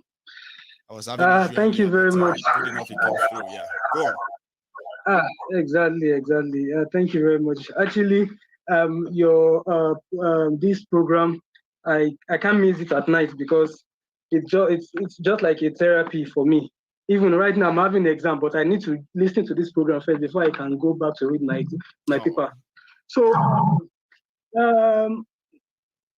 let me just start from what is happening inside the APC caucus now. To me, it is none of my business, and I also have emphasized that something of this will happen. And like what one of these Dele Faro team says, that do not die in their war. It is none of my business, and I even want more of that fight, so I can even dismantle their rubbish political affairs. And going back, they should tear themselves apart. That is none of my business. I even want it to collapse. So going back to this 8,000 naira of a thing. When I heard that news, I was like, man, Nigeria is shit. Oh, Nigeria is shit. Oh, now that 8K alone. Now I know it is now that I now see that that 8K is the symbol of Tinubu's this logo. No, I don't understand. Anyway. Or do you think that's yeah, I actually yes, I actually know that. But in a clearer note, how did 8K want to profit? As in, I don't understand that 8K. What can 8K buy for? No, well, it is for 6,000 Gary? I don't understand. I don't just understand that 8,000 naira. 8,000 naira. Well, I don't just know what to say. I don't just know. Well, I just want to call to make my contribution. Thank you very much, sir. You should have a good one. All right, sir. Nice one. The 8K is a logo now. A lot of people are just kind of worried about now. Like, was that like if you turn his cap upside down, Hello there. Hello. Hello, Mayegun. Hello, sir. Is that fine? Of course, it's fine. It's fine. How you doing, brother? I'm very good, thank you. Good evening. Good evening to you, sir. Yeah, I'll try and be very fast today. When your program normally starts, you start hearing this in they said in House of Rep or House of Assembly. I don't know where he said. Off the mic, off the mic, off the mic. Do you remember? Your mic, That was this House of it was House of I think was this the reps or it was the rep. It was, but it happened Fabio's screening or something about Niger Delta. Yes, it happened on camera, right? Right. And everybody saw it, right? That's right.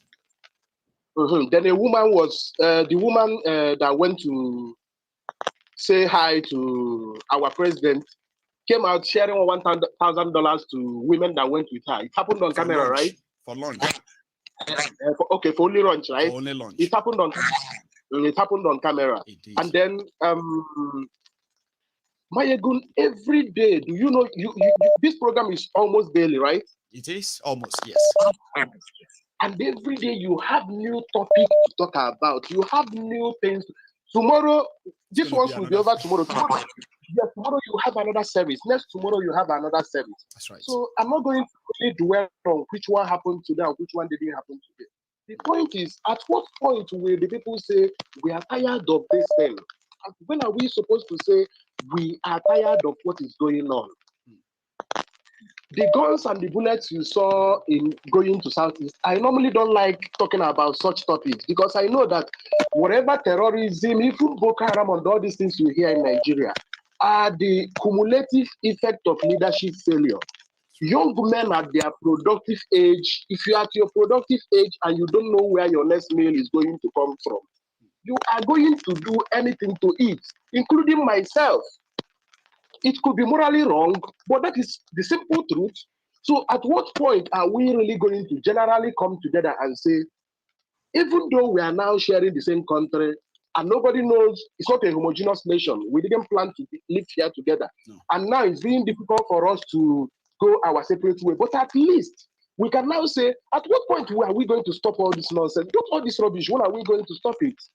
Everybody knows what is wrong. All of us, everybody knows what is wrong. All the suggestions, every caller that is going to call after, and those that called, everybody knows what is wrong. At what point collectively are we going to say that enough is enough?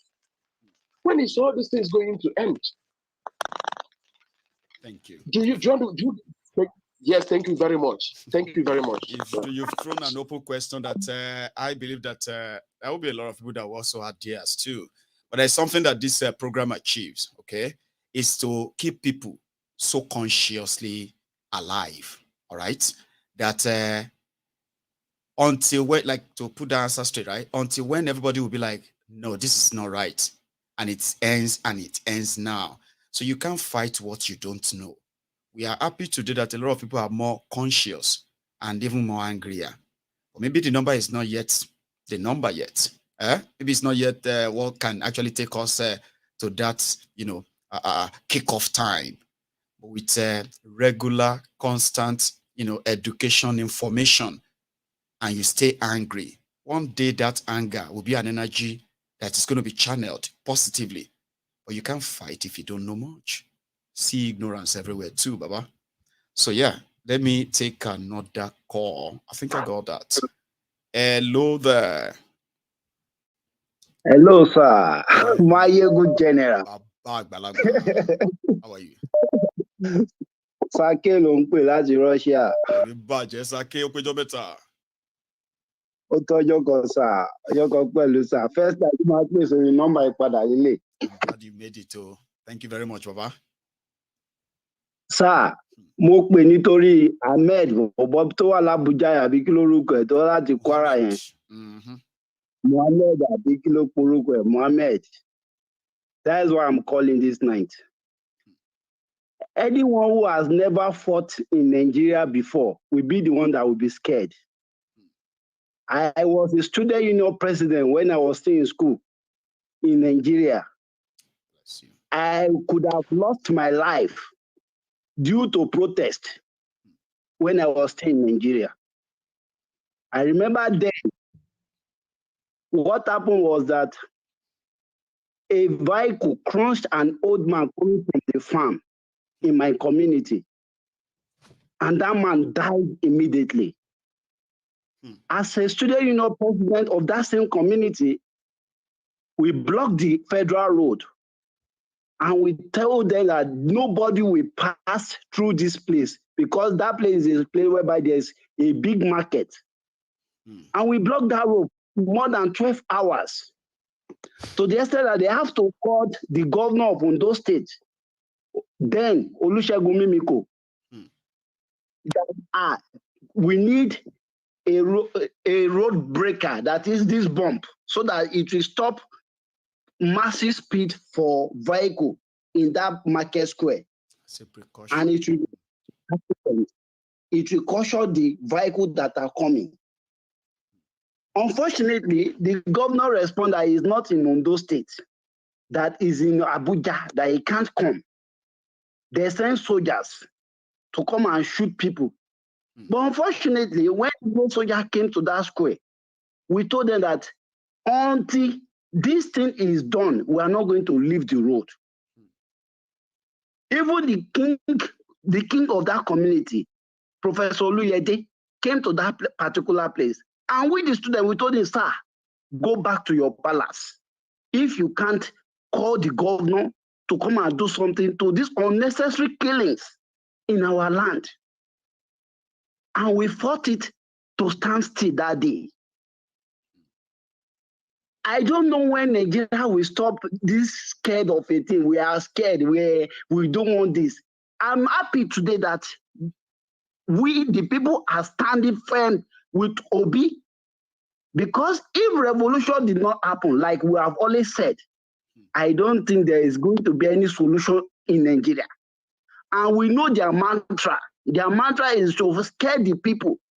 That is why you see them, Tinubu saying rubbish, anarchy in the land. Which anarchy?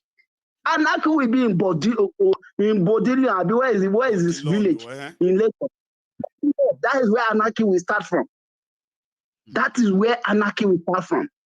Somebody said that if the court remove him, well, there's no anarchy. There's going to be actual jubilation all over Nigeria. Okay. Another person now told me something. Know any anarchy. Okay. You know what? Somebody also told me.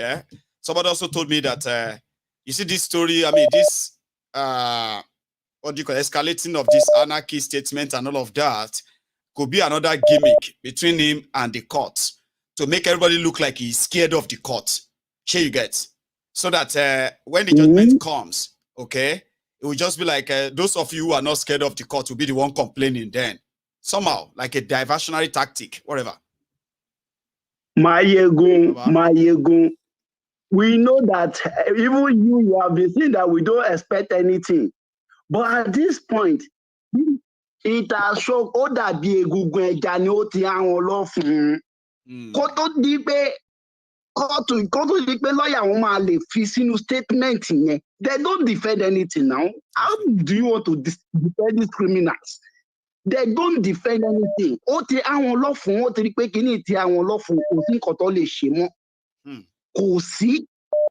See, though we are going to be surprised, everyone is going to be surprised. I myself is going to be surprised if there is something else. But to me, I believe that something is going to happen. Mayegun, even all those people that are calling you and saying that there is nothing going to happen, sir, something will happen in Nigeria. Ìyà ò tí dojú ẹ̀ là ń sọ pé àwọn èèyàn ń bẹ̀rù. Kò séèyàn tó ń bẹ̀rù ikú mọ́ Nàìjíríà. Bó ṣẹlẹ̀ lónìí sà, mo ṣe tá àti padà sí orílẹ̀-èdè Nàìjíríà kájọ lọ jàjà kí n bá fẹ́ kú kí n kú. I'm telling you, sir, if I want to die, let me die. Èmi ò bẹ̀rù láti gbà ìyá àti bàbá mi mọ̀ ń gbé mi ò bẹ̀rù rí. That is why I am a revolutionarist right from day one. And I will never stop that. Ìyà yìí ti tó, and we must fight for our life. If not, we are just going to continue in this slavery. Thank you. I say me well to God bless you, my people there, Baba. Strong man. Russia. Strong man, ni Baba, you shall stay alive. Thank you so much, Baba. Nice one, God bless you, sir. And you too. I'll take this one. Russia foul. And the way they make us believe that in Russia there is no YouTube, there's no Facebook, because they are using different network. They cannot connect with us. That's not so true. Somebody just proved that. So I have a caller. Hello there. Hello, Michael. Very, very interesting convo tonight. Show today. I know. Very interesting. I'm fine, thank you. How are you doing? Very well, I'm back as usual. Like I never left. That's very good. So a quick one, right? Please. I've been thinking, just watching Tinubu, watching this catastrophe of a government that is going on day to day, and I have to say to myself, I think Tinubu's government is the gift that keeps on giving. If you think about it, so many things have been exposed. Take, for instance, Asari documents. We now know that the so-called what's it called? Unknown gunmen. Exactly. We now know that they are not unknown. They have a leader, and it's government funded, basically, right? And then we have the criminals, so many criminals in power. I feel like, even if at the end of the day, this judiciary doesn't do what the judiciary is supposed to do. At this point in time, I don't know what other evidence they want. This man is an illegitimate president. He's selected. He has not been elected by anybody. And like you rightfully said, I think in your previous show, like if you're saying, okay, there's going to be anarchy, who exactly is going to start that anarchy? Exactly. Because nobody voted for you. You don't have the numbers. Okay, the numbers that you have is all made up at the end of the day. And you have kind of like disenfranchised so many people, even people in your own camp at the end of the day. They are all suffering. The suffering, exactly. The suffering is not, selective. It is everybody. Igbo, Yoruba, Hausa, everyone is. Everyone is. Mechanism.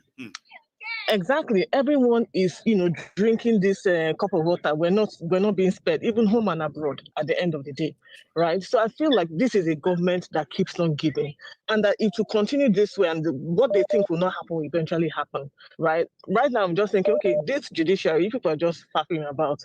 We're waiting for the 14th. Is it not the 14th of August? Okay, you come and tell us whatever it is you want to tell us, and then Nigerians will react, because I believe that Nigerians will react, because the stress is too much. It is too much, at the end of the day. And, so people can't right even now, I think it anymore. You can't pretend anymore. That's why I used that illustration I used earlier, right? That if all of us who are marginalized, suffering, struggling, cheated, stolen from by these people, right? If all of us from every part of Nigeria began to react the same way and pick up arms to fight it, there will be nobody left. There will be a civil war. Exactly. And, a lot of people say, okay, if you're afraid of people, people are already dying. People are already dying. People are already suffering. People don't even know where they're going to get their next meal, how they are going to survive, right? And you're saying, oh, the world is going to be in anarchy. We're already in anarchy. There's already chaos. There's already chaos in the land. So let me leave you. I have people. Let me leave you. All right. I could hear the wee ones there. We call them wee ones, like the kiddies, right? Yeah. So they're on holiday now. I can't hide. Thank you, ma'am. All right. So that's a chim there for from the US, by the way. Here is another caller. Hello. Yes, Samayegi. Sir. Good afternoon. Oh, good evening, yeah. Good evening or afternoon. It all depends. How you doing, sir? I'm all right. How are you? It's been a couple of days or 3 days, 4 days now. I know. Thank you. This is Air Force One. So, Air Force One back. Go on. Yes, I am back. So, Mayegun, this thing is perplexing, and it's, God have mercy, it's shameful too. I don't know about this whole drama. But there is one prayer I remember in the religion world, wisdom dome, that they used to pray that the Lord should put confusion in the camp of the enemies. You know what I'm saying? Like, so I think if the thing is, Nigeria and all these leaders, they themselves, what we need to understand, number one, is that they don't have rest of mind. They are Go on. Because lies are building. They are building lies upon lies, lies upon lies, lies upon lies. So at the end of the day, the only thing that will come is destruction. They will destroy themselves. Whatever they are building, it won't last. Like somebody said yesterday, where I on forum that and Toba Tinubu rule of Igba and Toba Igba. That is somebody who attained a position or a blessing in an unworthy way. Through at the end of the day, destruction is going to come there. Undeserving glory don't last, by the way. Yes. This one is so this with blood. Anarchy. So this anarchy thing that he's talking about is just like it's charade, Bobo, like he used to say. Charade and Bobo. They are just trying to scare people. Nothing will happen. No go fall. Nothing will happen. Yes, nothing will happen. Nothing will happen. We just want to see another thing is what will be after that anyway. Like, how are they going to handle it? Yeah.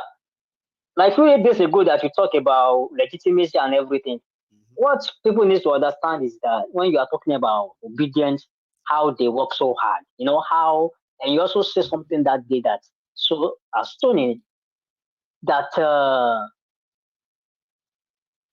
which one out of those 3 candidates can come out 11 months or 8 months to election and stand like the way Obi did and carry that, like brother tsunami that he brought. Like, just leave this party, big party, just leave them. Go and pick anything. Go and pick another party. Just leave them. Come. For presidential election. Nobody. Let's be honest. None of them. Even Obi that tried it, I bet he didn't expect all of that. I don't think he will expect that much.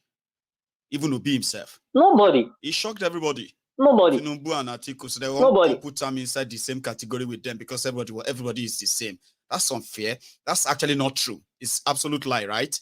If you take all of them and say, yeah, Yes. Obi, Atiku, and Tinubu, you can't say they are the same.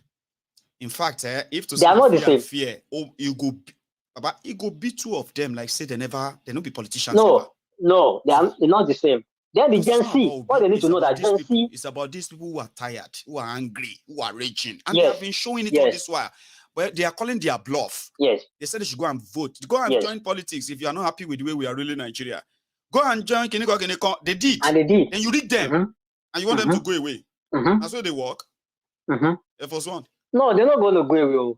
And they are also, another thing is, they should know that Gen Z is not recognize that guy as their president. They don't recognize. They should not think that they are. No, they're not. The one thing before I go, observation now. Yes, sir. See, there's one thing about you that I like. Like I said, the first time ever I spoke with you, I said, I saw my replica in you. That is, the kind of personality you have is what I have too. And that's why I'm highly drawn into your show and everything. But there's something that our people, like I'm a caller now, other previous callers, they've been calling for days now. There's something that I've noticed that's been going on. See, this is an opinionated, if there's anyone like that. Like, we are here to express our opinion. Okay, you bring the topic, you talk at it at length. Everybody come in, talk from different perspectives and ideas and everything like that. So if anybody says something that is not sitting well with anyone, exactly. It's yours to kind of. Just when you call, like now, if I'm done with you right now, just speaking with you right now, if anybody disagrees with what I said, just call me and say, I disagree with the last caller. Don't say the last caller is stupid. Okay? Do not call anybody opinion stupid, okay? No. Because everybody have right to their opinion. And I've seen that a lot happening. Even this Mohammed case, please. From now on, whatever Mohammed said, Mohammed already understood now very perfectly well the kind of platform this is. And he can't change it. So if Mohammed said anything, just come, don't even mention his name any longer. Just come in and say, hey, I disagree with the last caller. So, very this is my own point of view. But somebody is also going to call and everybody goes away. You wouldn't like a platform whereby you are picking up your phone, your children are by the side, you just made a contribution and somebody called in and started calling you idiot, that stupid person. And you're like, like. But if I called and I said, oh, the last caller, it's so stupid. That's very stupid. No, don't say that. We can avoid that. Leave that to me now. I mean, they use those words on these criminals. Let me use that on those criminals. I mean, it's just that. No, If for the criminals, in fact, I will go and originate another word for myself. Yes, but on ourselves, that we the followers on ourselves, we should be careful. We need to have a conversation like this. Yes, we should be careful so that if we disagree with anyone's opinion, if we decide that hard now, right? Everybody is talking. I can't disagree. Yes, sir. Come on, throw chair at you and say, "You are mad. I disagree." No. All we've been doing for this year, all this thing we've been doing for years now, is just enlightening people. Yes, letting people to realize what is going on. It's not like probably you are bringing any immediate solution to it right now. Okay, we all know what we have on ground. So that is why opinions is what we are, ideas, opinions. So just to respect each other's opinions and move on. I appreciate you, sir, for your thank you so much for your time, man, and everything that you do. Thank you, sir. More kudos to your help. Nice one, Baba. Appreciate you too. It's true. Sometimes some opinions can be very annoying. You are so angry where you are sitting down, like, look at this. Or if you call in, right, the maturity in you is what we kind of see how you handle. But again, I don't know if you tell anybody what they are going to say, but if you can show that kind of little restraint too, it will be so much appreciated. Hello there. Hi, Maegu. How are you? Kenneth, my own Ken. Sir. How are you, sir? I'm fine. You? Very well, Lou. Thanks for asking. Yes, the last caller actually hit the nail on the head. People should learn how to, pick a point whereby you don't have to call anybody's name. You don't have to use negative languages or anything. Address the issue. Go after the issue, and then make your case, and then move on. I mean, it's not like today me and Michael were talking. we're not going to have our issue. We'll have our issues. We'll address our issue. We'll move on. Yes. And The then purpose is to hear ourselves. And if me, Mayegun, just want those who agree with me to listen to me, then I shouldn't be using phone line. Sure, you get. Like I should just come here and talk. And my own people will say, yeah, Mayegun, well done. Yes, another good one. Good night, Mayegun. We'll see you tomorrow. So if we say everybody should call in, that means random people. Everyone can call from anywhere. And what they're going to say, we should learn how to be like, okay, let me listen to what you're saying. No, I don't agree with this one. No. It's more respectable that way than for us to start calling ourselves names. Not all of us yet. Ken. Yeah, let me hit the 2 points I want to put so that I can allow us to call. Remember that video, the video you showed where like at the AU, was it AU or where Tinubu was making that speech, and then you were pointing out to the guy that was that guy, yeah. The interesting thing here is that the whole world saw it, everybody saw it, and then the same APC, the same Lagos Ababuku, all of them will pretend as if that did not happen. But it did happen. But it's a clear indication of the more things, in the medical field, the more things that are still going to come. That which you just showed is just a tip of the iceberg. Just keep your fingers crossed. He's going to make more mistakes. He's going to do things that eventually it's going to be very. So that which you saw is just a tip of the iceberg. Anyway, moving to the other aspect of the APC rank or the money they couldn't account for. Isn't it? Exactly. Like you said, nobody should die or find themselves in their war. No. As you can see, exactly. As you can see all along, just like the names and the kind of points you lay out about these people, these criminals, you can see that right in there. See what is going on. Look at the amount of money, Mayegun. Look at the amount of money these guys are looting. They can't even account for how many months. They can't account for that money. And then you have the temerity to say you are giving 8,000 naira for family of 6, or if I'm not mistaken, 6, 8. I'm telling you, oh my God. It is, oh God, these people, that Nigeria is a crime scene. God, Jesus Christ. The people that actually thought they would say, accept it like that, they themselves are complaining, APC people, it's so shameful, by the way, right?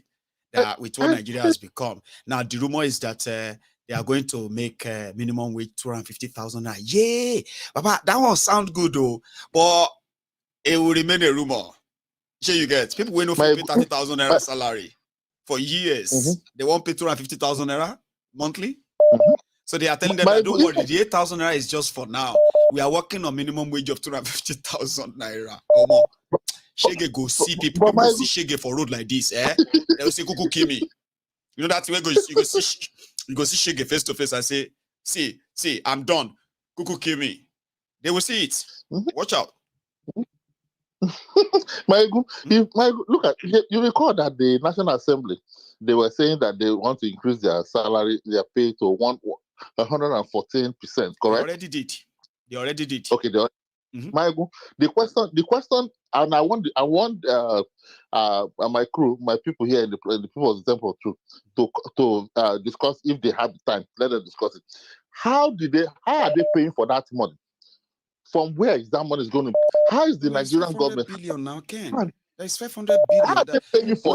I'll tell you, right? There's $800 million from World Bank. Okay, that money came with about 4.5 or thereabout interest rate. Okay, however, the 800 million is the first batch. There's another 800 million expected.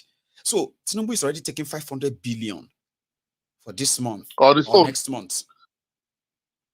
What we don't know now is that where are the rest going to come from? Are they always going to be borrowing and sharing for the next 6 months? Or what? It's not clear. That's not clear. Wow. Okay. It's like you are lost for what? For the first time in a while. Ken, I'll let you go. Okay. Thank you very much for this. Okay. See you. Yes. You have a good one. Ken was like, Okay, I kind of understand that there, by the way. So, hello there. Hello, Maya. Good evening. Good evening, sir. How are you? I'm good, Maya. How's your family, sir? Well, we thank God we are here. Thank you. Yeah. Thank you, Maya.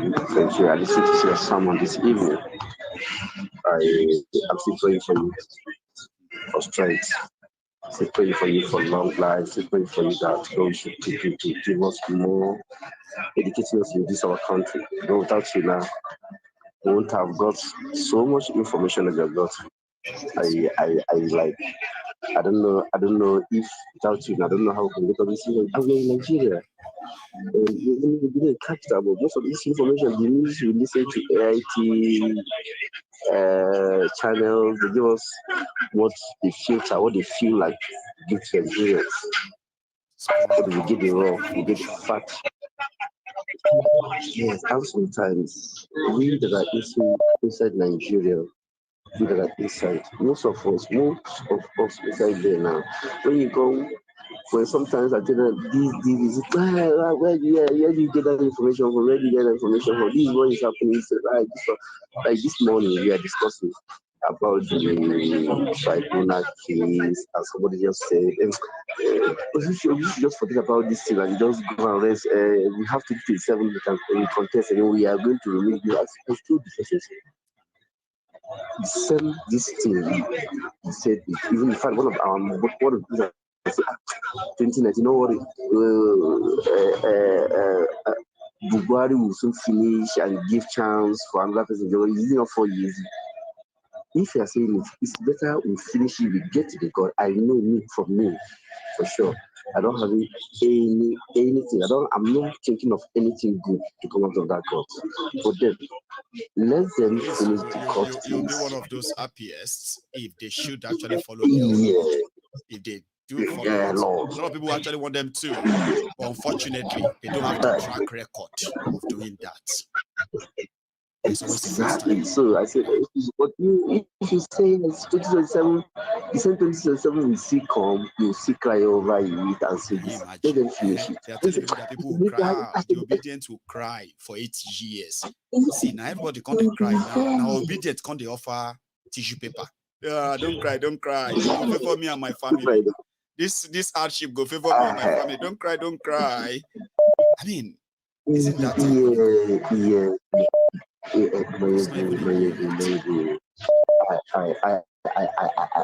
I seek praying for you for the information you give, a lot of information you give, like us that follows you each time you come online. But there are a lot of million people out there that sometimes I'll just say to them, please, can you listen to this? Just type, go to Facebook, or just type my good politics, just listen to him, just for once.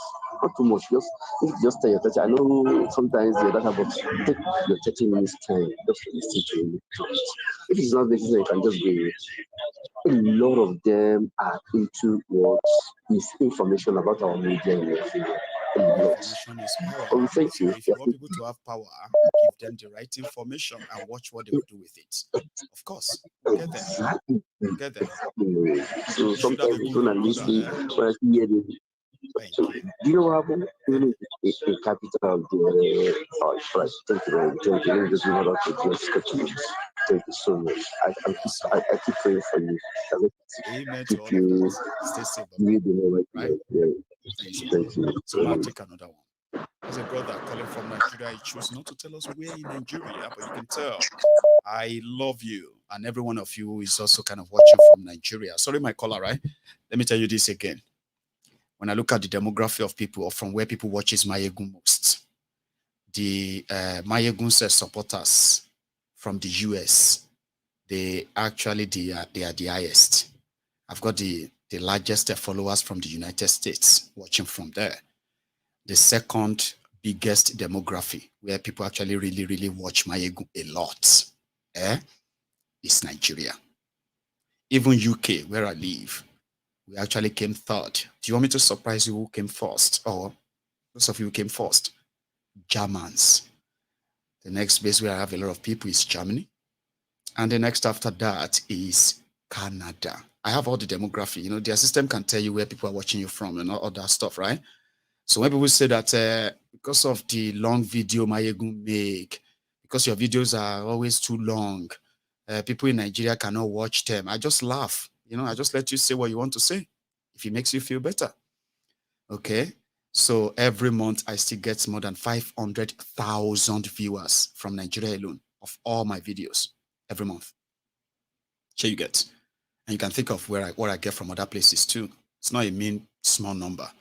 And that's why I respect a lot of you who actually really, really love Mayegun. You don't really call much. And a lot of people think you don't watch Mayegun. I have the number, the right number. But my caller, sorry for keeping you waiting. Hello there. Hello, Mayegun. This is Ify from California. How are you doing tonight, Ify? Fantastic. I've been trying I'm so to reach sorry you for for keeping like you waiting, a week right? now. I just thought I should let this information out to encourage my friends, our people back in Nigeria. And I saw your time. No problem. No problem. Brilliant. I just want to thank you for doing a fantastic job. Thank you. And I want to thank all the followers of the Temple of the Truth. Yes. And I appreciate every one of them and their comments. You know, so what I want to say is, actually, I'm so proud of the obedience, you know. So they are the Gen Zs. They started from the NSAS group, and they have no state of origin. You know, they united in front for once in Nigeria. I see people, you know, guiding people, praying. Do you know why you are so right, Ify? Yeah, this is so right. And I want to add these other facts to back it before you continue, right? The obedient are really those people who are not driven by religion, tribe, class, or anything at all. They just blend all together in a way that even when they usually use religion to divide the people, or tribe, all of that, it doesn't work on them. See what happened in Lagos. See what happened in Plateau. Sir. See what happened in Nasarawa. These are far places from where Obi even come from. They are the vehicle that Peter Obi used to shake the core. So true. The core system of Nigeria in less than 10 months. So I'm so proud of all the Gen Zs out there, all the obedience.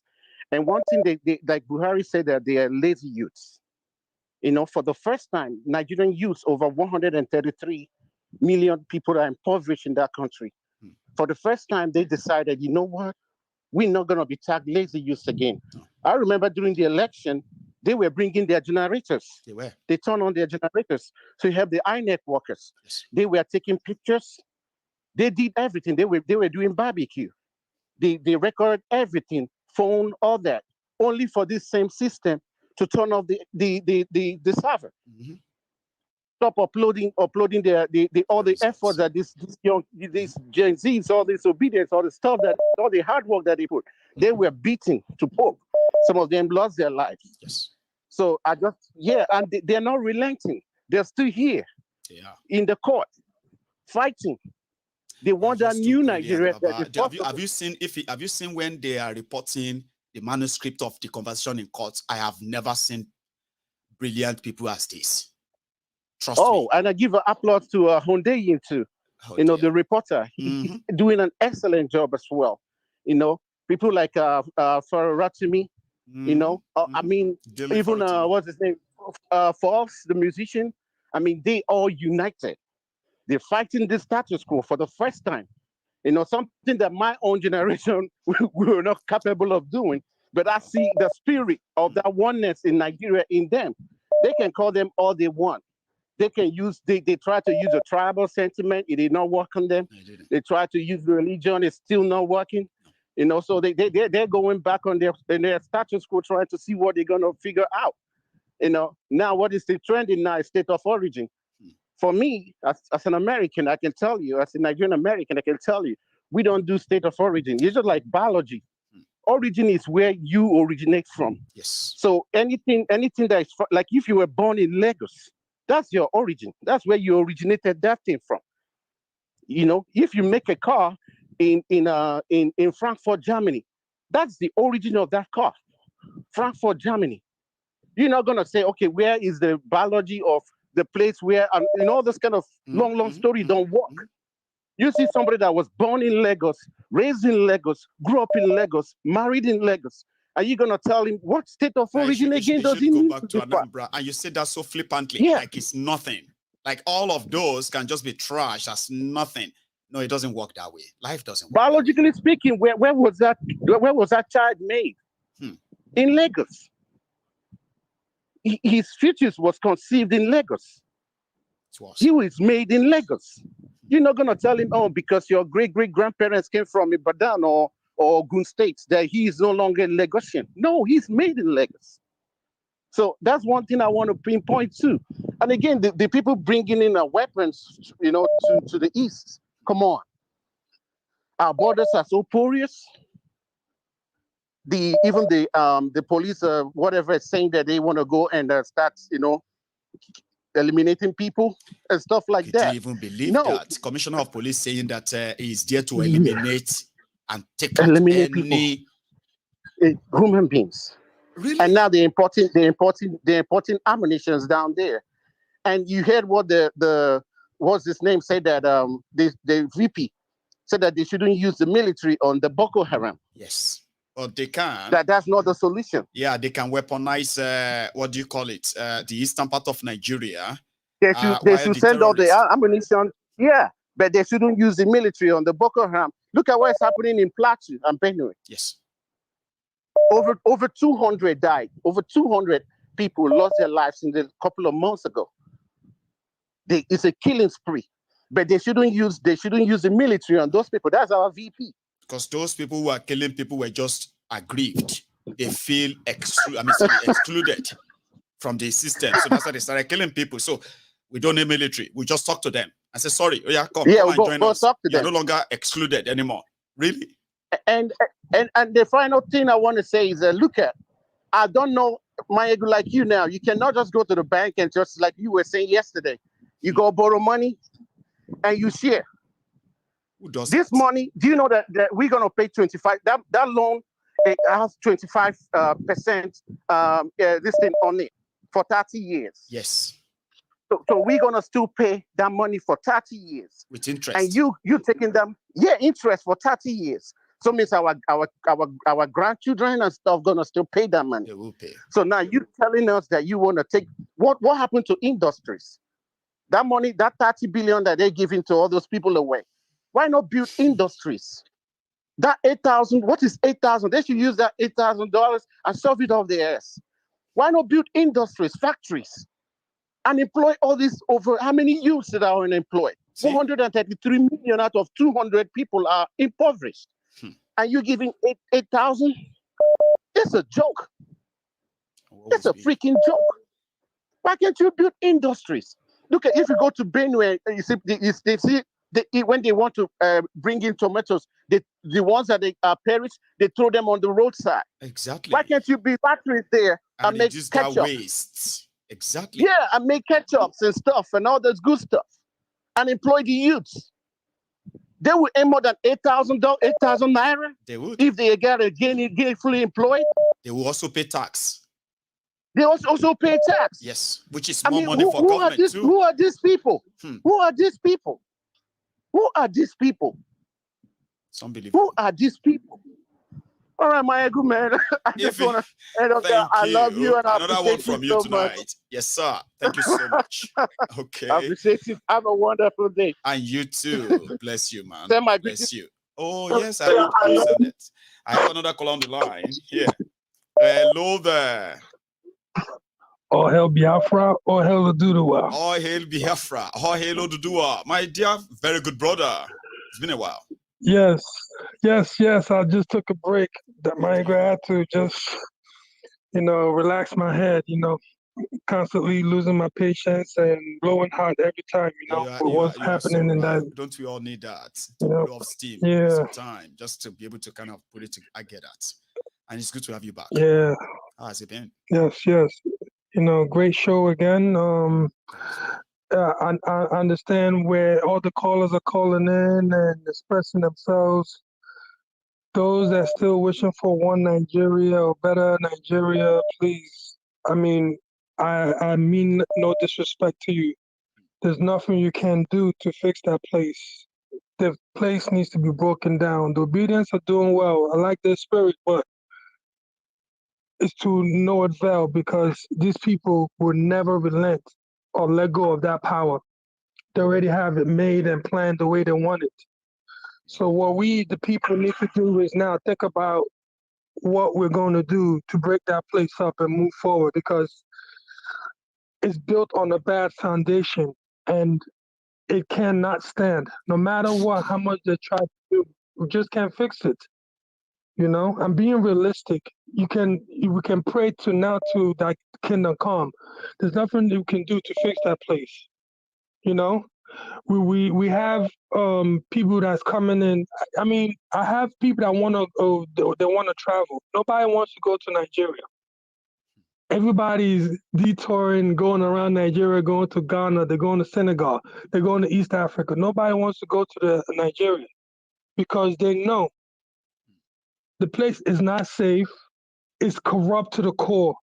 I mean, nothing works there. Then and someone is still the matter worse, they now made a drug dealer or a retired drug lord the commander-in-chief and the Boko Haram apologist, Osama bin Laden, is deputy. Can he actually get scarier than that? It's scarier than that? It's unreal. Scarier than that. It's unreal, Mayagu. It's unreal. I mean, this stuff is just like, how is this happening? You know? So we need to wake up and forget about this one Nigeria thing. We need to break this thing up and rebuild it. You cannot build a skyscraper on a faulty foundation. It's just impossible. For 60 years, we've tried this, more than 60 years, you know? It's a complete disaster. And every day, this court case keeps exposing more and more how bad this country is and how bad it's gotten. There's no way of fixing it. I'm so sorry, guys. I'm so sorry, but it's time to break it up and move forward. Please. We'll get there. Magu, keep up the good work. So much, man, right? All hail Biafra. All hail Odudua. All hail Odudua. All the best, man. Take it, man. So I have another caller here. Hello. Okay. I lost the call. And I think they did call directly. And they cut it off. So I will take the ones that called the number. Hello there. Hello, Mayogun General. Hello, sir. How are you? Yes, I'm good, my doctor. This is the African Wahala, Adewale. The Prince, the one and only Prince Adewale, the African Wahala. Yes, sir. How are you doing, sir? Thank you. I'm very good, my brother. I'm very, very good. Brilliant. I called in, and you too, man. I called in for two reasons. Number one reason, just to thank you and appreciate you for your exposition on the messed up nature of Nigeria. For some of us, we don't even pay attention to all these mainstream media any longer for the past few years. NTA, AIT, Arise TV, Channels News. Sometimes when we hear stuff from the Temple of Truth, we go back and verify from some online sources just to compare. But for the most part, that never happens. That never happens actually for the most part because we already know what to expect from Nigeria. So for that reason, many of us have been awoken. We now realize that we drastically need a revolution. We need a major change as soon as possible. A paradigm shift. But before we got to this stage, some of us were still teetering on the fence. We weren't really sure what happened. Some believed in the elections. Some believed outrightly, people like me, that the elections are a pure waste of time. Most importantly, the way that most of us are getting this information is by coming to the Temple of Truth. And in order for us to have this information spread to more people, so that more people are upset, they are angry. Like, you made a reference earlier, you said, what time go reach, but when you see shake it for road, you go say shake it, come, no problem. Go kill me. Exactly. When more of us, that means those who are afraid of their lives today, they will no longer be afraid anymore. It will just be like, you know what? I have nothing to lose anymore. And I don't. I have nothing to lose. There will be any point of that will be a point of no return. At that point, there's not going to be any going back. So it's ideal to have to let these people be harmed with the right information. If you have right information, you fight the right fight, and you will end up fighting for another oppressor that will actually recage you. That's my thought. Anyway, thank you. That's it. It's the information, and this platform, Mayegun's Temple of Truth, is the truth. And I encourage every one of us listening, please, let's try and improve on our habits of clicking on the like button. As soon as you come into the program, just click on the like button. We are consistently hitting over 2,000 people, but we almost never exceed 1,000 likes. Let's bring it up. The last 30 seconds of my time, I'm just going to implore everybody, click on the like button, share the video if you can't click on the like button, or vice versa. Click on the like button right now, please. Just click on that like button. Let more people have the YouTube is going to send more people this video if it has many likes. And if we engage in that habit going forward, where we have more like buttons, more likes in the video, more people are going to see this video, more people are going to get angry. They are going to be properly educated, which would lead to anger, and that revolution will really come quicker. Please click on that like button. Thank you so much, Michael. Thank you. You are wonderful. You are such a wonderful person, right? A lot of our friends have responded to that, and I appreciate everybody who just did. The African Wahala. Thank you. Yes, sir. Prince Adewale from Canada. So here we go. Hello there. Did I take that? Oh, I didn't. I just did now. Hello there. Hello, sir. How are you going? Hello, sir. Can you hear me? Yeah. Oh, sorry. This is Idris. I just my other number to call. Oh, Idris.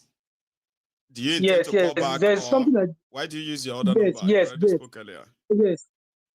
Yes. Actually, a friend of mine. I introduced him to your platform. So his name is. I just want to call him out now because there is this particular thing that you normally say that the Agbadomites, the obedient, sophisticated moron, the obedience fool. So he's one of the obedient person. So he's kind of furious that why do you normally call the obedient or the obedience fool? So now the reason why I want you to explain it to him, please. Thank you very much. Oh, boy, that's a long story. Is it there with you?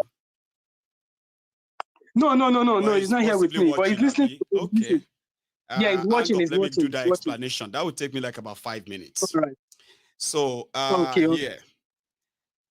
because, back in the days, right, when I was doing my Mayegun's Diary political, or Mayegun's Diary in the kitchen then, right, I was always angry, very angry.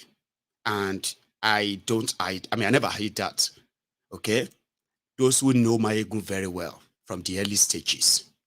So gradually, I discovered that I could use so many other means of expressing how I actually feel. So I started naming all these guys, giving them names. Okay. Now, the name is just my own way of reducing cursing. Yeah. Like, go better. No. So I decided that instead of every time I feel like cursing them and their supporters, I'll just call out those names. Now, let me give you the meaning of those names. So and this was like years ago. It's always been like that. But then obedient happened. And they're like, why are you saying obedient fool? That's why I'm going to explain this to you. So when I first coined the names like Buhari Dins, Buhari Dideris, Buhari Dinotus, Buhari Dijatus, you see these 4 people, they are like the Buhari supporters from Yoruba. They are like APC supporters or Buhari supporters from Yoruba land, from Southwest in particular. So they have a way. These are, the Buhari Danes, Buhari Dideris. It simply means that the Buhari Danes are those ones who love Buhari because of religion. He's a Muslim. Those ones existed, okay? So I call them Buhari Danes. The Buhari Dideris are the ones who believe that because Tinubu is part of APC, Yoruba has a stand in APC, and Yoruba is number 2. So because of that, For the sake of Yoruba, they can't criticize Buhari. You get that now? Buhari dins, Buhari didn't. Those who love Buhari because of religion, but they are not from the north, they are from Yoruba land. Then you see the Buhari denotus, the Buhari dijatus. Those are the ones that, if you remember this era, they may not make much sense to you anymore now. But back then, those are the ones who are mostly Muslim, who appear like Muslims. Despite the destruction of Nigeria as much as that time, they are always around to use Inshallah. By the grace of Allah, Allah is going to, and they are not from northern Nigeria to be shouting Allah, Allah, Allah. Sure you get. So I call them the Buhari denotus, the Buhari dijatus. It's like Modinotus, Adijatus, who are Boko Haris. Sure you get. Then I also moved on to, despite all of the atrocities of APC, Egbekegbe and Boko Haram, especially the profiling of Igbos, I still witness Igbos who were defending Boko Haram. So what did I call them? I called them Buhari Shuku, Ngozi Haris, Uneka Haris, Nnamdi Haris. You see people who are like Nnamdi, Uneka, Ngozi, they didn't like it. But I told them that, was I lying? Were there no girls, male, female, who supported Boko Haram APC? Despite all of this, those ones who will like agree that Boko Haram should kill Igbos, Boko Haram is the one who is soft. You should deal with them. These are not, they are hooligans. They are Igbos, you know. These are the Igbos who kind of, I call them people who self-hate. Those ones they call the pick me. Love me, love me. I don't like Igbos. Me, I'm not like that. Oh, my own Igbo is different. Oh, love me. Come and love me. You see, my people, yes, you are right. It's true. My people are so useless. My people always like, you know, those Igbos, they always agree because they wanted to be liked. So I call them Buhari Shukus, Ngozi Haris, Nneka Haris. Then going forward, that was where the obedient fools, sophisticated morons, humbled slaves, they now came on. Who are the humbled slaves? You see, there are people who will tell you that nothing where you feel do, you know, if you fight government. So, you know, my brother, you dey fight government. Hey, you dey fight government. Nobody if you fight government, oh. So these are the people who have already submitted their own humanity, everything about them. Like there's nothing they can do except these people just look at them with pity and shanu, like just help them.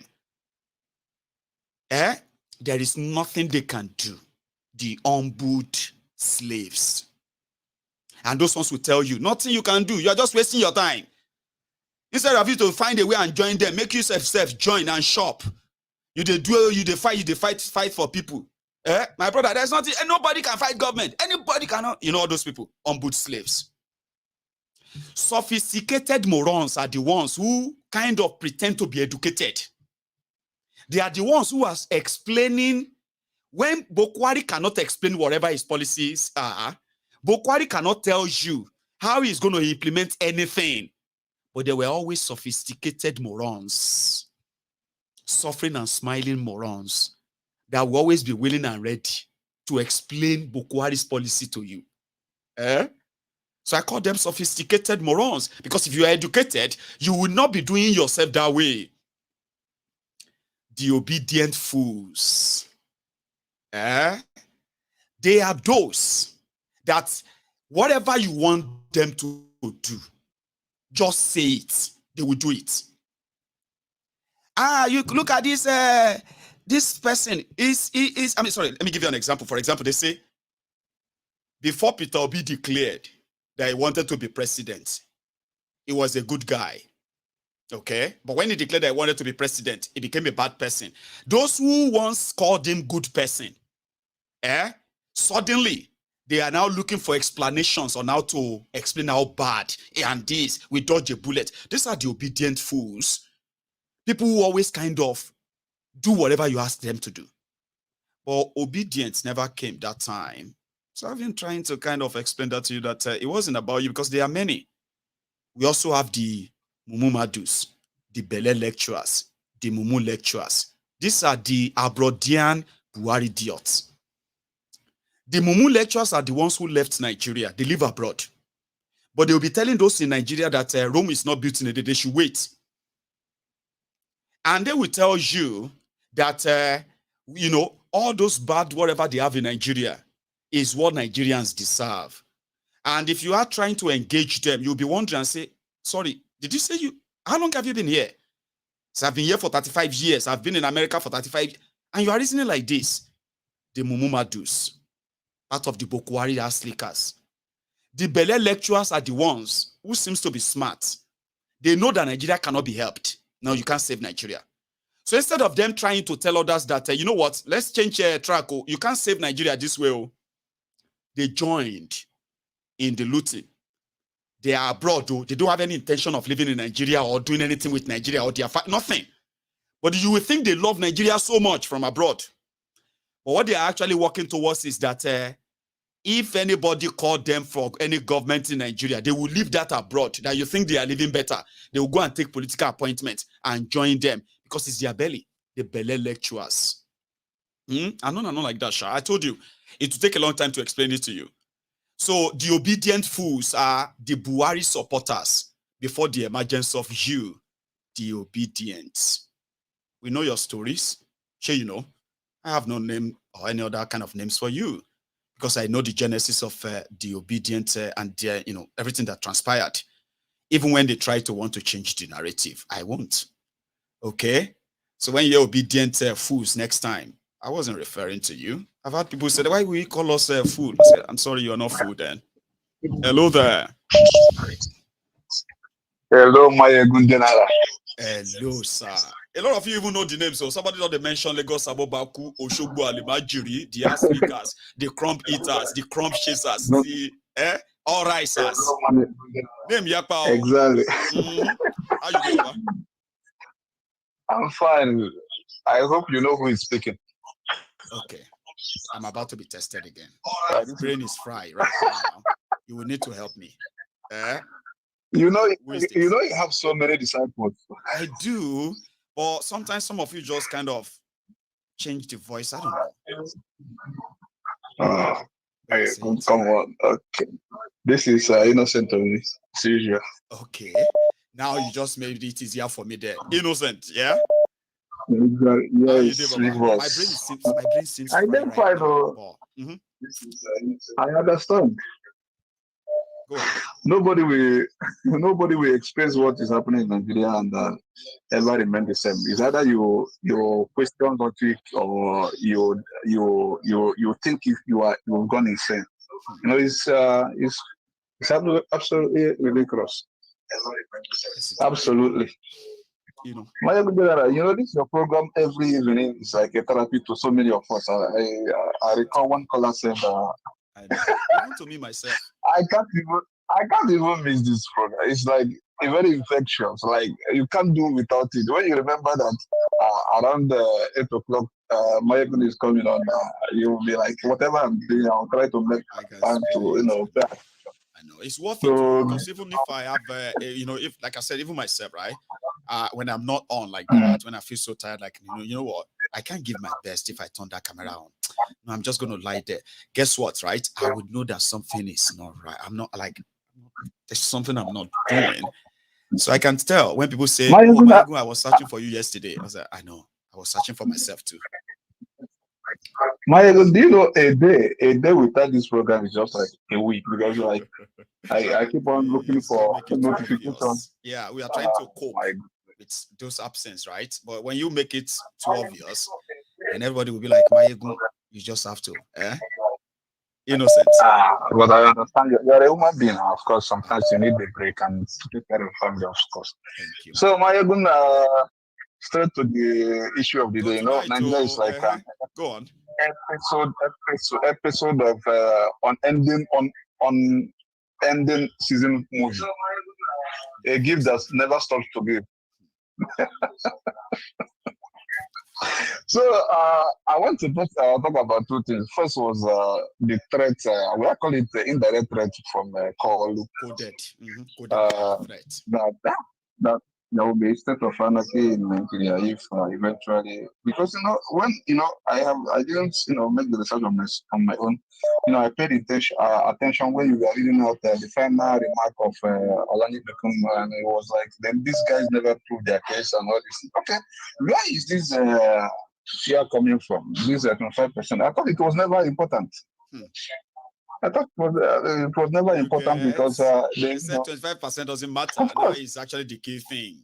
Okay, now it matters. Okay, irrespective of other heinous crimes that Obi and Atiku presented evidence against Kolu at the tribunal. Now they know that 25% is important. These guys, I don't know how to put them. Initially they were laughing. They were all, this is a joke. My lord, they are wasting their time. Okay, but now, if you can remember also, I am not saying anything. No. The last time I told you, I told you little about Obi. Obi is not ordinary human being. I don't know something about this guy because this guy single-handedly dismantled the era of godfatherism in Anambra State. You can confirm this from any report. Exactly. This is like fighting them actually is what changed the electoral calendar in Nigeria. It started from there. 100%. 100%. Obi is not ordinary. And Obi, I don't think Obi is in control of 100% of what is going on because I think there's extra grace or favor or force behind him. Take a look. Now, not the first time we have tribunals after election, but this one is different. Everyone is paying key interest. Everyone is following the very procedures to know exactly what is going on in the court. Like someone like me, it's not like I am overconfident. I want to see how this abracadabra will play out. 100%. It's not that I'm saying this will be the final verdict. From all indication, I am just paying attention to, see how it will unfold. They will need to explain to everybody how Tinubu is not going to be disqualified, and this legitimacy will be legitimized. That's what people are interested in. Like, okay, let's say they want to now say, yeah, this is your judgment, right? We want you to explain it. I am paying close attention because, I think this time around it is glaring. You don't even need to go to school to understand what the Electoral Act and other things say. And both the perjury, the forgery, and every other thing. It's like, I don't know, the ancient of days, like I used to call him. You call him Kolu. I call him ancient of days because everything about me is fake. Of course, like everything about me is fake. And 100, that's ancient of days. And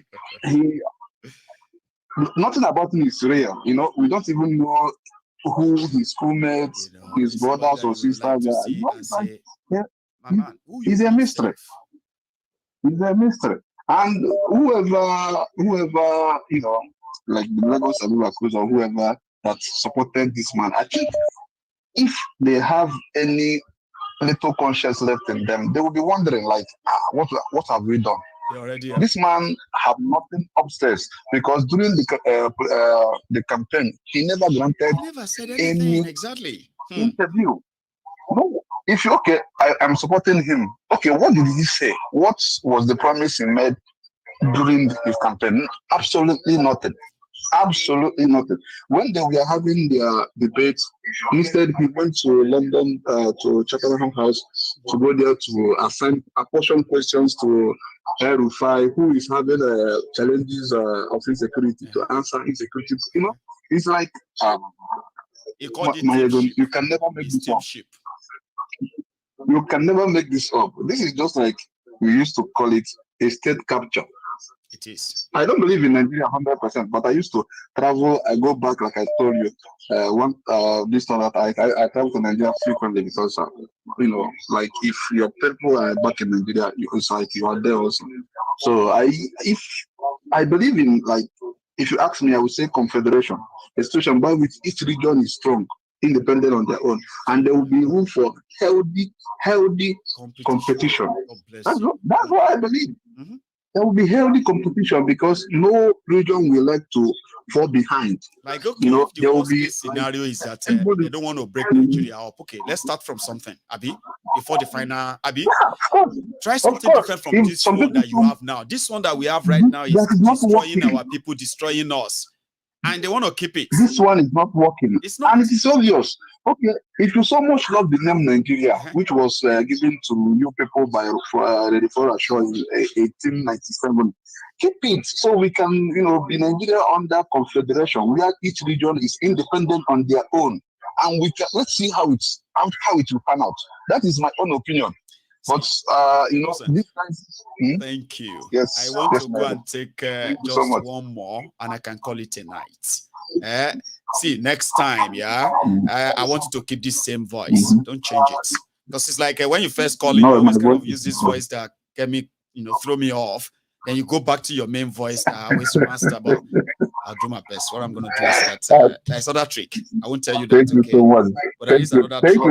Thank you so much. You stay safe. All right. Thank you very much too. Now there is another trick that I can use to remember some of you. If you don't change it, but I won't tell you. Listen, I have one more caller before we now call it a night. Maybe one or two. Hello there. Yeah, hello, my ego. Hello, sir. I thought you have blacklisted me because I've been calling. I said, what? What have I done wrong?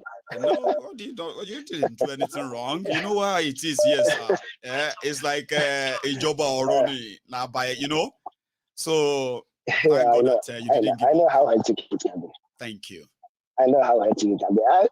Actually, I've been trying for more than 2 weeks now. I can't get through. I don't know why. I said, okay, let me keep on trying because actually, Austin from Germany. That's used to call sometimes. Baba, it's good to hear from you again. Okay, really sorry about that. Thank you. It's very no problem. Yeah, you know, I would have just said that all these things that are happening in Nigeria now, a lot of people take it by surprise. I don't know why people are taking it by surprise. I don't know. I don't really understand, because it's actually like this. It's actually like this. You know, one of my brothers said now that he doesn't believe in one Nigeria, and he was just pleading to people and said, please, I'm sorry for how I'm saying it, but that's the truth, that's the fact. That's the naked truth. That's the naked truth. Just check how the whole issues of Nigeria is going. One of the caller, Ifeanyi, said, I think he is the second caller, I think. Right. He said, do you know that every day you are bringing issues about Nigeria, and it goes on from episode to episode, it never ended. And that is how we will be into the mess. I'm not saying it's a cause, but that is reality. From generation to generation, if we don't change, if we don't stand up. And the only standing up for Nigeria is division. There is no two ways about it. I know it's my opinion. It might be somehow a useless opinion to other people, but that's the truth. No, it's not. No opinion is actually useless. They would rather disagree with you. No, I'm just... exactly. Because, you know, if you see the way Nigeria is built up, the way Nigeria come together, the way we do our things, you will find out that we are not compatible. Forget all this pretense. We are not. This diversity, we are not. Diversity that confusion. No. It's fake. It's really fake. And the people that put us together did not put us together for our own benefits. Rather, they put for their own benefit. Right. So, and if you hear they are giving you $800 million or loan or for whatever, they are dipping you into shit so that you'll be slave forever. You will not come out of it. And many of Nigerians are asking, what is 8,000 going to do for the family? What is 8,000? Do you think that Kolu doesn't know what they are doing?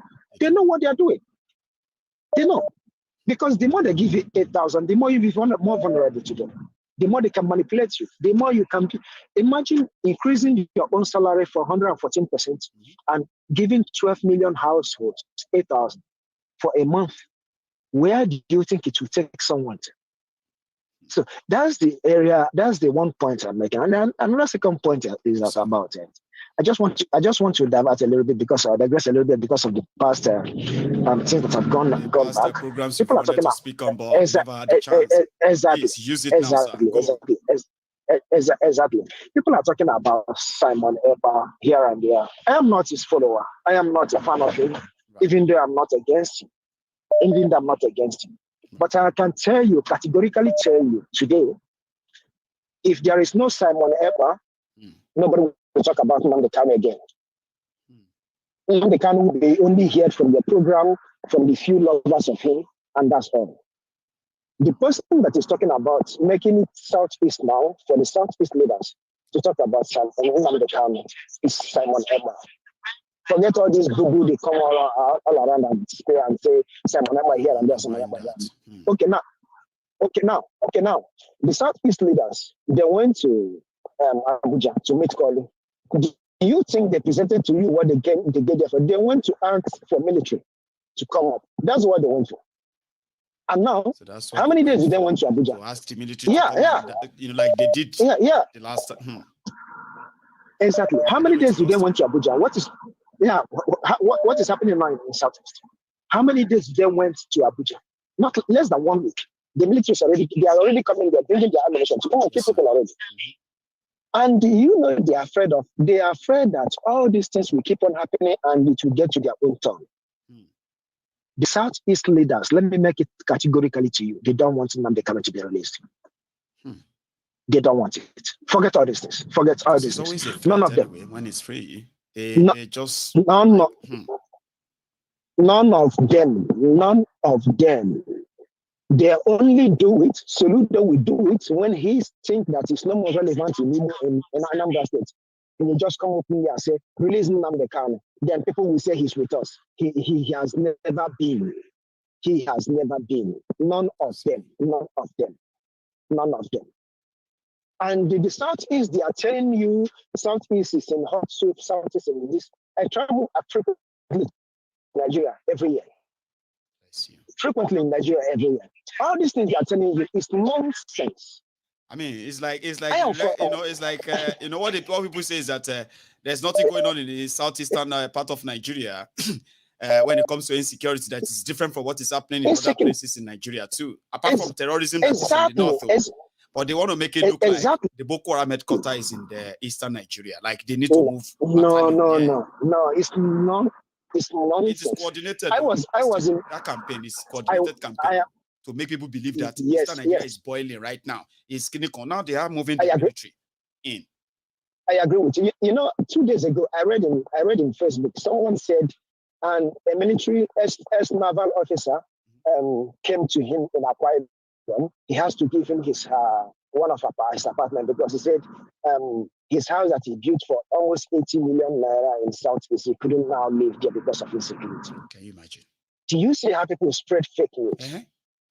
And I'm telling you, wow. I am telling you, my people are living there. Everybody's living there. My father, everybody's living. Children are schooling. Everybody's doing their thing. Of course, there's a disruption every Monday, but it seems to be like something that a lot of people kind of settled with. And some of these state governments, right, they're already adjusting their education calendar, a lot of things and all of that. It's not a war zone. But yet we have military going down there now. Courtesy of these guys, exactly. Supposedly exactly. My mother's burial was on 20th. It was in 2020. I have my couple of friends that was childhood friends that they were before in the police, and most of them go to war, most of them are military. So when I came to do the burial, they offered me assistance of somebody from abroad. They can guide me, and I said no, I don't need this. Right. So when we are going, we have three military guys. We sat together, we drink at my place, we talked, and after smoking and drinking and everything. They told me, do you know when we are talking about Southeast, and they told me that the cause is your people. Do you know that I paid? He told me, a military man told me, he paid 1,800,000 to be transferred to Southeast. Bribe. I'm telling you. I'm with you. He said he paid 1,800,000 to be transferred to Nigeria. When you will think somebody like that should not go there or go to Eastern Nigeria with what you're hearing. Wow. Exactly. So you know, why from Benue State. And the other guy, yeah. No, what he was posted because they believe if something they can run roadblocks, they can collect money from the corners. Right. You know, they have their way in South is where they can lay allegation on you and say you're IPOB, we are ESM, and if you don't pay, they are going to kill. They have boys that are working on them. Yeah.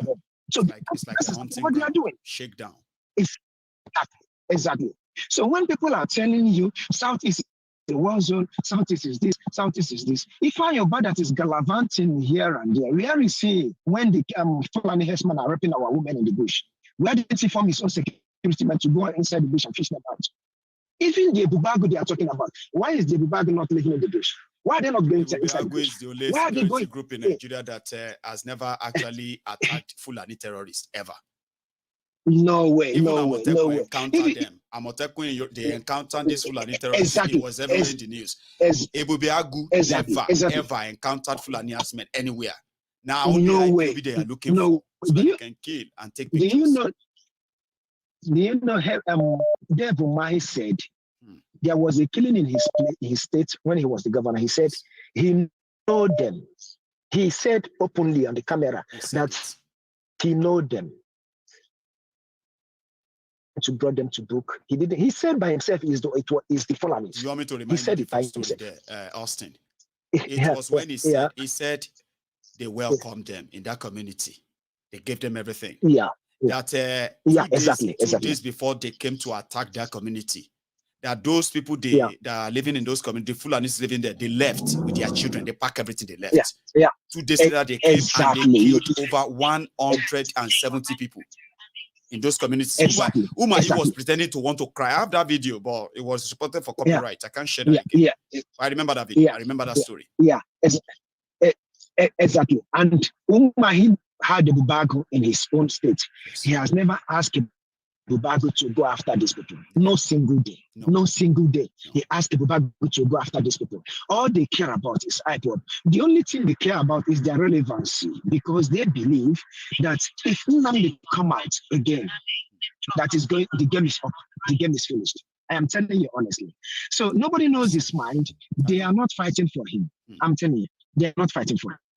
Thank you, Michael, for picking my cause. That's the point I'm making. I'm glad you did come in to make that point, okay? So that we don't wait for another 2 weeks before you finally make it. You probably would, and you know one thing I'm also thankful for, right? I'm thankful that you didn't call it when that topic was raging here. You probably would have lost it. So definitely. Thank you so much. Welcome. Welcome. Thank you. Sure, thank you. So I'm going to draw the curtains now. My time is gone, and I wish we could go on and on and on. See, we use all our 3 hours tonight, so we can see what happened next or the next time. So thank you so much, all of you. Latia Runo, E8, and all of you, my super chatters, the callers, the commenters, the sharers, the likers, the subscribers, all of you played a role in this tonight, and I hope I see you again another time. So please, if you haven't really liked this broadcast, you can do so before you go. And if you're just joining us, you can watch this from the start. Let me give you an advice. If you're watching a replay on Mayegun's Diary Political, okay, try, whenever you see, just try and fast forward to at least 5 minutes. Here you get, and then you begin to watch from there, or anyhow you choose. I will see you some other time. Good night.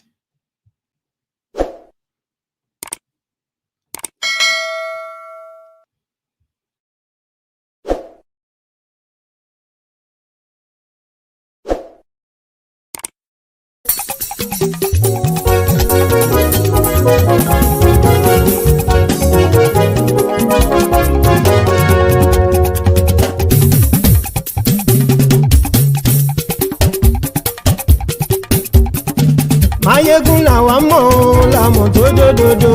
Mayegun Diary, Mayegun #1. Mayegun làwa mọ̀ làmọ̀ tó dòdòdò. Mayegun Diary, Mayegun #1. Mayegun ti dé o, ọ̀rẹ́ ará ìlú. Mayegun Diary, Mayegun #1. Lórí Facebook, lórí YouTube. Mayegun Diary.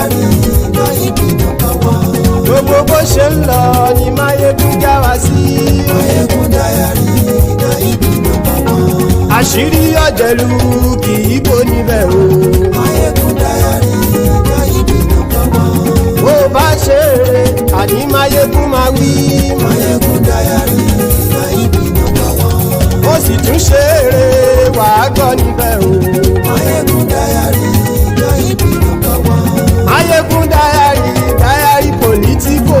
Máyégún Diary Gàyídì nọ́mbà wán.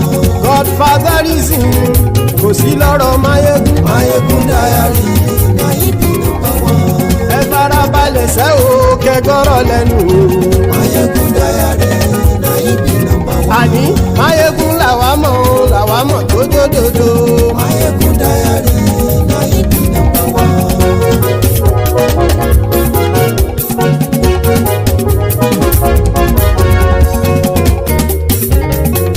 Àní ẹ̀sùn ràkì. Máyégún ti dé. Máyégún ti dé. Ọ̀jẹ̀lú ẹ̀sùn ràkì. Máyégún ti dé. Àní ẹ̀sùn ràkì. Máyégún ti dé. Lórí Facebook. Máyégún ti dé. Àní ẹ̀sùn ràkì. Máyégún ti dé. Lórí YouTube. Máyégún ti dé. Àní ẹ̀sùn ràkì. Máyégún ti dé. Bọ́ bàbá gbé wúrẹ́. Máyégún máa wí. Àní ẹ̀sùn ràkì. Máyégún ti dé. Ijó ìgbádìyẹ. Máyégún máa wí. Àní ẹ̀sùn ràkì. Máyégún ti dé. Bí pẹ̀sìdó bá rúfin o. Máyégún máa wí. Àní ẹ̀sùn ràkì. Máyégún ti dé. Bí gómìnà kówó jẹ. Máyégún máa wí. Àní ẹ̀sùn ràkì. Máyégún ti dé. Ọlọ́pàá tí ń gba rìbá. Máyégún máa wí. Àní ẹ̀sùn ràkì. Máyégún ti dé. Aṣòfin tí ń rúfin o. Máyégún máa wí. Àní ẹ̀sùn ràkì. Máyégún ti dé. Òpùrọ́ olóṣèlú. Máyégún máa wí. Àní ẹ̀sùn ràkì. Máyégún ti dé. Ọ̀jẹ̀lú ẹ̀sùn ràkì. Máyégún ti dé. Àní ẹ̀sùn ràkì. Máyégún ti dé.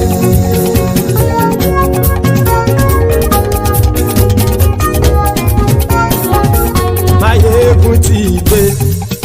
Gbogbo ọ̀jẹ̀lú ẹ̀sùn ràkì. Máyégún ti dé.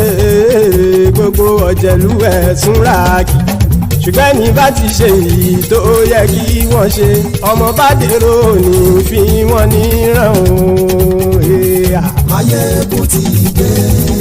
Gbogbo ọ̀jẹ̀lú ẹ̀sùn ràkì.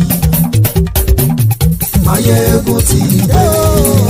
Gbogbo ọ̀jẹ̀lú ẹ̀sùn ràkì. Ṣùgbọ́n ní bá ti ṣe èyí tó yẹ kí wọ́n ṣe, ọmọ bá dèrò ní fi wọ́n níran. Wọ́n fowó bẹ́ẹ̀ o. Máyégún ó sọ pé wọ́n ò bẹ́ẹ̀. Wọ́n fowó bẹ́ẹ̀. Máyégún ó sọ pé wọ́n ò bẹ́ẹ̀. Oníkan ṣáàtì ṣe èyí tó yẹ kí wọ́n ṣe fáwọn ará ìlú tó gbé wọn débẹ̀ o. Máyégún ti dé. Gbogbo ọ̀jẹ̀lú ẹ̀sùn ràkì. Máyégún ti dé. Gbogbo ọ̀jẹ̀lú ẹ̀sùn ràkì. Ṣùgbọ́n ní bá ti ṣe yìí tó yẹ kí wọ́n ṣe, ọmọ bá dẹ́rọ̀ òní fi wọ́n níran. Kì máa yí ṣe eré, ọ̀rọ̀ yìí kì í ṣe ẹ̀fẹ̀. Kì máa yí ṣe eré, ọ̀rọ̀ yìí kì í ṣe ẹ̀fẹ̀. Ẹni bá ti lè lẹ́bọ̀ lẹ́rù o, ọmọ bá dèrò kàṣà ìtú wọn síta. Máyégún ti dé. Gbogbo ọ̀jẹ̀lú ẹ̀sùn ràkì. Máyégún ti dé. Gbogbo ọ̀jẹ̀lú ẹ̀sùn ràkì. Ṣùgbọ́n ní bá ti ṣe yìí tó yẹ kí wọ́n ṣe, ọmọ bá dẹ́rọ̀ òní fi wọ́n níran. Tẹnitẹni ọmọ Máyégún ọ̀rẹ́ ara ìlú mọ̀mọ́ ni mo fọlọ́run ṣọ́ ẹ̀ bá kìlẹ́bù. Lóòótọ́ olódodo ìlú ọ̀tá ìlú mọ̀mọ́ ni ìwọ ṣá máa ń ṣọ́ra kò sì mọ́ bẹ̀rù. Bọ́tà ń lè rí bóníṣègùn lé káwọn mọ̀mọ́ fi ṣera wọn ni ó ti dẹrùn tí wọn ò gbọ́dọ̀ sì mọ́ bẹ̀. Èèpo ọ̀bọ lọmọ bá dérò tàjẹ́ ò gbọ́dọ̀ jẹ́, ó ti jọba lórí àbínú ẹni kò sì mọ́ bùyà. Àìsíwọ́lu ní ẹnìkẹ́ ìgbódì ẹyin lábàrá o, ó kó ẹni tó bá dán wò á kàmù. Máyégún ti dé gbogbo ọ̀jẹ̀lú ẹ̀ túnra jì. Máyégún ti dé gbogbo ọ̀jẹ̀lú ẹ̀ túnra jì o. Ẹni bá ti ṣe yìí tó yẹ kí wọ́n ṣe ọmọ bá dèrò òní fi wọ́n níran o. Máyégún ti dé gbogbo ọ̀jẹ̀lú ẹ̀ túnra jì. Máyégún ti dé gbogbo ọ̀jẹ̀lú ẹ̀ túnra jì. Ṣùgbọ́n ní bá ti ṣe yìí tó yẹ kí wọ́n ṣe ọmọ bá dẹ̀rọ̀ òní fi wọ́n níran.